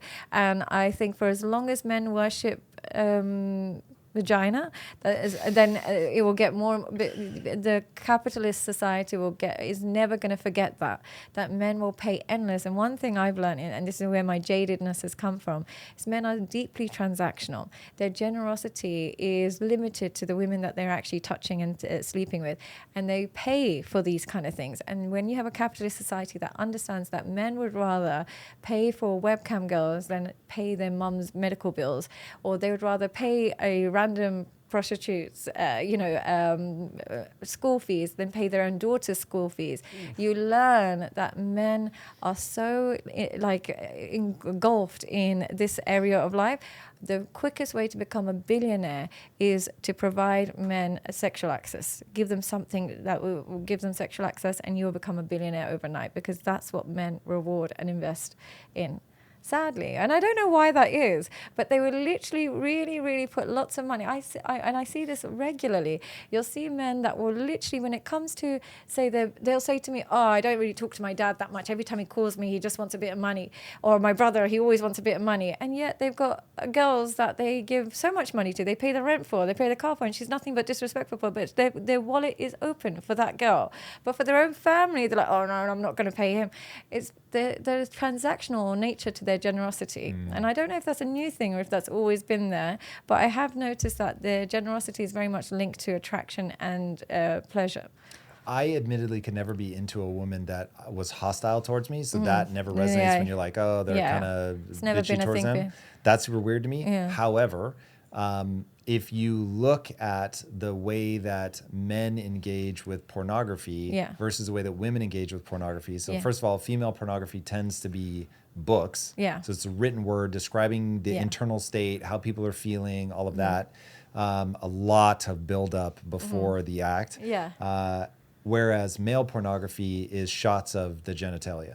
So when, like, if women really develop an understanding of male sexuality, they will have a much easier time predicting men's behavior. So when I hear that these guys put up with the belligerence or whatever, and they put up with needing to pay for these girls, what's really going on is going to be something like the following. I make so much money and I'm so powerful. I can just pay this chick's rent and she'll spread her legs for me. And that's kind of evil and definitely gross, but it's also powerful. It's like, I'm so good. Like they're going to think of it in weird ways like this. I'm going into this meeting with this guy and I'm going to be able to negotiate terms over him. I'm going to win over him. And that win is going to come to me in the form of money. And then I can use that money to get this bimbo to do whatever I want. Now I'm painting a very dark picture of a certain type of guy, but it's like that kind of chain is, he isn't the sheep that's, being abused by this poor woman. No. And the reason that he doesn't want to do it for his dad or whatever is because they're not triggering any of he doesn't get access to anything from them that he finds interesting. Whereas if it's a woman that he is legitimately attracted to and he's effectively having a relationship with her genitals, it's like there's still a thing. Look, that's just an evolutionary drive. Isn't that so wild? Like, can you see why I get jaded? I would advise you not to get jaded. I'm praying. And the reason that I would say don't be jaded is, look, it is. This is how nature has made us. If anything, there's a humor to the fact that a billionaire, like Jeff Bezos, I love you and I would love to interview you one day, and so I hate always using this reference, but he's one of the most disciplined businessmen of all time. What he built is just unbelievable. And he still got caught out sending a dick pic to his mistress. It's like, it's and just you see, even with Elon Musk, and both Johnny Depp and Elon Musk were in love with Amber Heard. So it just shows you that, there's obviously, and people would be like, oh, but she's not all that and she's not this. But because when you understand the male brain, there must be something sexual that has got them attached. And it's nothing more than that, because the treatment is negative. So they do put that as a priority. So like I was saying, the reason why I would say sex robots and all of these things, it is a dream come true for men that don't want to work on their skills. And here's the main thing, and the reason why sex robots will definitely replace everything else, is men have confused their desire for intimacy with desire for sex. When they finally meet a sex robot, they can combine the two in their mind. They get pseudo intimacy where you actually get a bit of a connection, she'll call you and stuff, and they might get to reenact the sex. But really what most men are truly craving is intimacy. And how you know this is how quickly they can fall in love with a woman that makes them feel loved. If they're attracted to a woman and she makes them feel loved, it takes very few minutes for them to fall in love, because their deep need is to, they don't look, and men particularly, as a man, you're built to be in tribes, you're built for connection. If you are lonely, it is a slow death for a man, and literally in the tribal terms, if you are lonely, you are going to die. You need a group to stay alive. So the loneliness, they'll do anything to avoid loneliness, and they'll do anything to have sex. So when you create an AI girlfriend, you have literally, if you were going to invest in anything that would make you a quick billionaire, invest in those companies that are creating AI girlfriends, sadly. Yeah. Yeah. So let me ask, you said earlier that you could now begin to understand why the Quran says that it's okay to have a second wife. Yes. Yeah. Would you ever let your husband have an AI second wife? No, that would be even worse. I'd be like, what? That's worse. Way worse. I'd be like, you're a creep. Because here's the thing, it's just like, I would admire somebody's ability to have two wonderful women be in love with you. That takes work and effort. A man that can get two women to be madly in love with him and loyal to him, I can admire that as a form of masculinity. But having a man in love with me and I'm competing with essentially a glorified iPad is insane to me. Like, how am I competing with something that you have to charge on a battery? Like, I would be mortified, not because of the competition element, because he's not the man I would admire. A man that is so desperate for affection that he will take it in the form of something that is electronic is not a man I admire. And that's what really my main issue. And same thing, some women, I meet so many women that will say, oh, my husband, he goes to escorts, but I don't mind that as much because at least there's no feelings and it's just quick dabble, this, that, and the other. And for me, it's like, I understand the psychology behind escorts. It's not they're not actually going because of the quick ease and release. They're going because they want to avoid rejection. They want to be in environments where they don't get any feedback on their sexual performance. That's really the underlying reason. They'll kind of mask it and say it's because it's easy and you pay them to leave. I've worked with hundreds of guys that have used escorts. Every single one of them has an insecurity in their sexual performance. Every single one. Because men who are secure in their sexual performance can get the same service from women that they don't have to pay. They can get girls in the club that they'll sleep with that night and then she disappears and he disappears. It's not the end of the world. Men who go to escorts, every single one of them has either had issues with ejaculation, premature ejaculation, they're insecure about the size. I'll always get it out of them at some point because they'll come to me, they're like, no, it's just quick and easy to get rid of them. Be honest with me, because you're handsome. I can see that you've got lots going for you. Why would somebody like you go to an escort? And then they timidly admit, I used to have a problem with ejaculation, or I used to have a problem. I'm not confident about the size of my penis, or some girls have told me that they didn't like it, so I just don't want that negative feedback. So I think women, if you have a man that said, oh, I go to escorts because it's quick and easy, he's actually masking his deeper insecurity. So to go to a robot, I can't imagine the level of insecurity that must be involved there. That's interesting. I have a totally different take on that. Talk to me. So the TikTok algorithm is one of the most brilliant algorithms in terms of understanding what you want. Yeah. And giving you what you want to the point where you don't understand how much time just went by. Yeah. And I think that the AI running the robots will be the same. So first of all, they will get so good that they feel like a real human, but they'll just be that plus more. So they'll pass the Turing test. So when you're talking to it, it's not like you're like, well, this is obviously a robot. Yeah. You'll be like, this is a real person. And it will be a real person that will sometimes pull away just enough that you feel like you have to pursue and convince and all that stuff. But they will optimize for your, almost certainly in the beginning anyway, they'll optimize for engagement. So hopefully that's something positive and they don't turn into these hyper toxic relationships. Let's assume that you have a dial and you can be like, I want to feel good.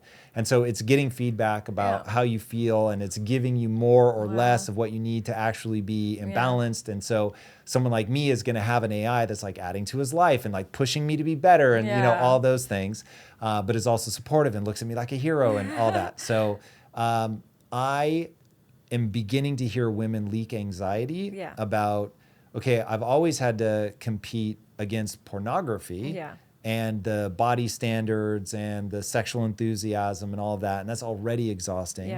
And now I'm gonna have to compete with the perfect girlfriend who's literally like probably getting biometric data off of you so they know exactly what you're feeling and how to optimize it. And oh, I see, you want my body temperature to be like half a degree warmer. You're lacking oxytocin. I need to do this. It could be anything that they could check. So then do you think that's only going to lead to women getting more lonely, and lonely women tends to become more promiscuous women? Well, I think they'll end up being a female solve. So meaning that females will get their perfect man. And but so, the thing is, I would be very surprised that women would attach to AI robots, because here's the thing: with men, sex is enough to create an attachment. For women, attachment is needed to create the sex. So the fact that the attachment is invariably fake won't create the sexual desire. Well, so now you're getting onto something else. I guarantee it will be just as easy to fool a woman into generating desire, unless they if it's online, or is it like a robot? No, it'd be standing in front of you. Like literally, in fact, okay, can I finally reveal the truth? You're a robot. I'm a robot. And you should know. The real Tom is upstairs right now. So you scared me for a second. I started, because that's probably what it will be like. Yeah, but I mean, look, that's maybe But do you think, 30 in a years way, away, like, I mean, I'm a very big skeptic, and I always, the way I talk is like the world is ending every day. But do you think there's a room for this in our world because people are so lonely? Do you think it's a good resolution? No. Well, oh God. Okay, so here's what I think is going to happen. Technology will ultimately make things better, but we will go through a brutal period of transition. And that period of transition, I will, fingers crossed, we don't annihilate ourselves with a nuclear weapon or with a biological weapon, but assuming we get on the other side of that, yes, it will be better. Yeah. But the long arc of history cares not for an individual generation. So it will happily obliterate millions, hundreds of millions, whether just outright death or just a terrible life where emotionally we're all super distraught because we're a transitional generation. So I don't think we get on the other side in anything approaching a graceful manner. Yeah, and will they create AI children as well? Like you can have children in it? Okay, now you're onto my fetish. Secretly, I hold in my head, oh God, my audience is going to hate me for this. I brought it up once before and people went pretty nuts. Yeah. I will almost certainly at some point raise an AI child. You think so? But I'll do it over like a 3-year span. Yeah. And so it'll Just go to feel from, like? yeah, because you'll be able to dial the speed. So it'll be, I only want to spend a weekend with that as a baby because I do want to feel like I earned it. It's literally a baby, a robot? I mean, I'm making all of this up, but I'm just saying when you carry out how the technology moves, so in the beginning, it'll be like a Tamagotchi, where it'll just be a very convincing thing that you're interacting with on a computer screen. Eventually, it will be embodied as a robot, and they'll just get better and better. But yeah, you'll be able to dial it in the version that I think will be created, where it's like, okay, the terrible twos I only want to last for a week, and the teenage years, oh my God, like we're only going to deal with that for a month. But then isn't that just going to enhance depression? Because our buffer for depression psychologically is our ability to deal with tough times, and our ability to take rejection, our ability to handle loneliness. All negative emotion it's our ability to thrive through it that's going to actually act as a buffer for depression. But kind of warding ourselves away from it doesn't create the skills and tools we need for strong mental health. So how do we prevent a nation of depressed people? The AI will be optimized to make you the strongest, most resilient, most anxiety and depression-free human on the planet. Remember, we're going to pass through a brutal period. You and I both agree. It will get very bad before it gets good. And so in the early days, it's going to be kids spending 9 hours a day talking to replica on their phone, and they aren't able to get a real girlfriend in the real world. They don't have any of the advantages of it passing like a true Turing test. It'll be a nightmare. Yeah. But on the other side of this, you will be able to have relationships that are optimized completely to you, the most loving, what's the intention of this? What's the intention of the people that are creating this? Well, I mean, now we're going to reopen the can of worms around capitalism and all that. Yeah, because you can't get people to work without compensation. So that means that then money's going to be involved. Yeah. And that's how you're going to motivate people. And then if you don't allow them to garner enough capital, they won't work, which is why China started floundering and they had to bring in state-sponsored capitalism, but nonetheless a variant of capitalism. Russia had to do the same. And so, yeah, capitalism will once again get involved. So money is the intention. Okay. Money is the thing that... But whenever the intention is money, then we have to compromise human health. That is false. Okay, oh God, we're going to derail again. Sorry for the viewers. No. For me, this is fun. This will be a good test to find out what my audience thinks. Okay, so money deranges people largely because it's a fiat currency that the government says, this is money, and then they can manipulate it. And they not only tax you to all hell, but they do money printing. And when they money printing is the same as devaluing the money that you hold. Right. So it is another hidden tax. So when you hear, oh, they're printing money, and you get excited, yay, this is amazing. The reality is that they're socializing the losses. So they're buying assets, which is why people get really mad, but they don't understand why they're getting mad because they think I got a stimmy check from the government.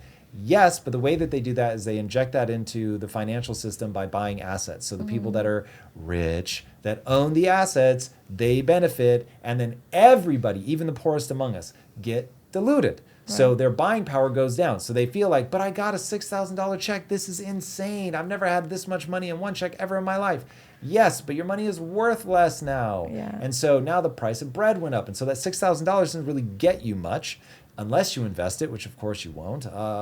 So when you derange money, now you make money deranging. Now, I'm not letting capitalism off the hook for it just creates a winner-take-all scenario. There really is that, and you get this increasing divide. And so you have to have very smart policies that encourage people to pay their taxes, reinvest in their business, and it's never going to be an equitable system where everybody ends up with the same thing. It just doesn't work that way. That can only be imposed by force. And once you impose it by force, it just goes to hell in a handbasket. So money is not inherently compromising, but if you steal, obviously problematic, but oftentimes a lot of the theft is coming from the government in terms of the way that they money print to get this hidden tax, so on and so forth. So do you recommend the AI girlfriend? That we be ruled by AI? Yeah. I don't know yet. Okay. So this is one where I'm not willing to cede control yet. I may see it and go, oh yeah, we really should. But right now, I just have a knee-jerk reaction to I don't want anything to be able to tell me what to do. I have a real problem with authority. Okay. AI or otherwise. But you're an advocate. Technology, you do agree as it's advancing, or you do like the advancement of technology? I like the advancement of technology. I think it's a one-way street. The way that the human mind is designed, you're never going to go backwards. Okay. However, I do think that society will bifurcate and that some people will completely reject technology and go back to something akin to the 90s. Yeah, I don't see it going back, unfortunately, but I just, I think the measure of any kind of, whenever we introduce something new in society, how we measure whether or not it's good or not is by the remnants on people's mental health, because obviously I'm coming from a psychological perspective. And if anything is decreasing or increasing our depression, anxiety, loneliness, it can't be a good thing, even if it's causing people to make billions. So that's why it sounds bizarre considering my life is all built on technology. From an objective standpoint, I don't think it's a healthy thing for society to get more indulged in the one thing that has caused so much destruction to people's mental health over the last decade. Yeah, but that's just my opinion. I think it's a very wise take, and I think that technology is not a utopia. No, it will be a very bumpy ride. But probably will we live through it, or is it going to be in the next generation? We will live through it. Yeah. Okay, it's going to be that fast. You're going to get walloped in the next 10 years. The next 10 years, your life will be unrecognizable to a level that will shock you. So our husbands in the nursing homes might be having affairs with robots. Husbands in nursing homes probably won't be in nursing homes because by then we will have mastered the health things that we need to keep them going. So yeah, if in 30 years, I will be in my 70s.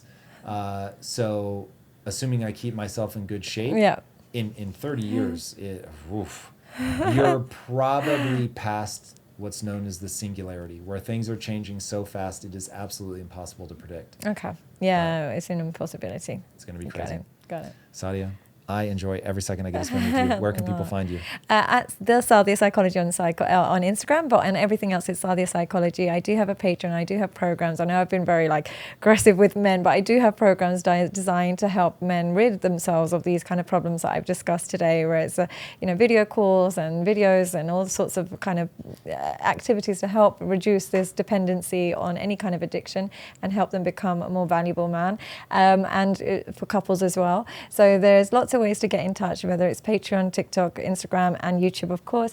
And again, thank you so much for having me. I do appreciate you giving me this platform and this experience with yourself. It is absolutely my pleasure. All right, everybody, speaking of pleasure, if you haven't already, be sure to subscribe. And until next time, my friends, be legendary. Take care. Peace. If you enjoyed this episode, watch my conversation with the one and only Robert Greene. Seduction involves the desire to lose control. And men share this as well, which is why men are often attracted to women who are slightly dangerous, women who are either a little bit crazy,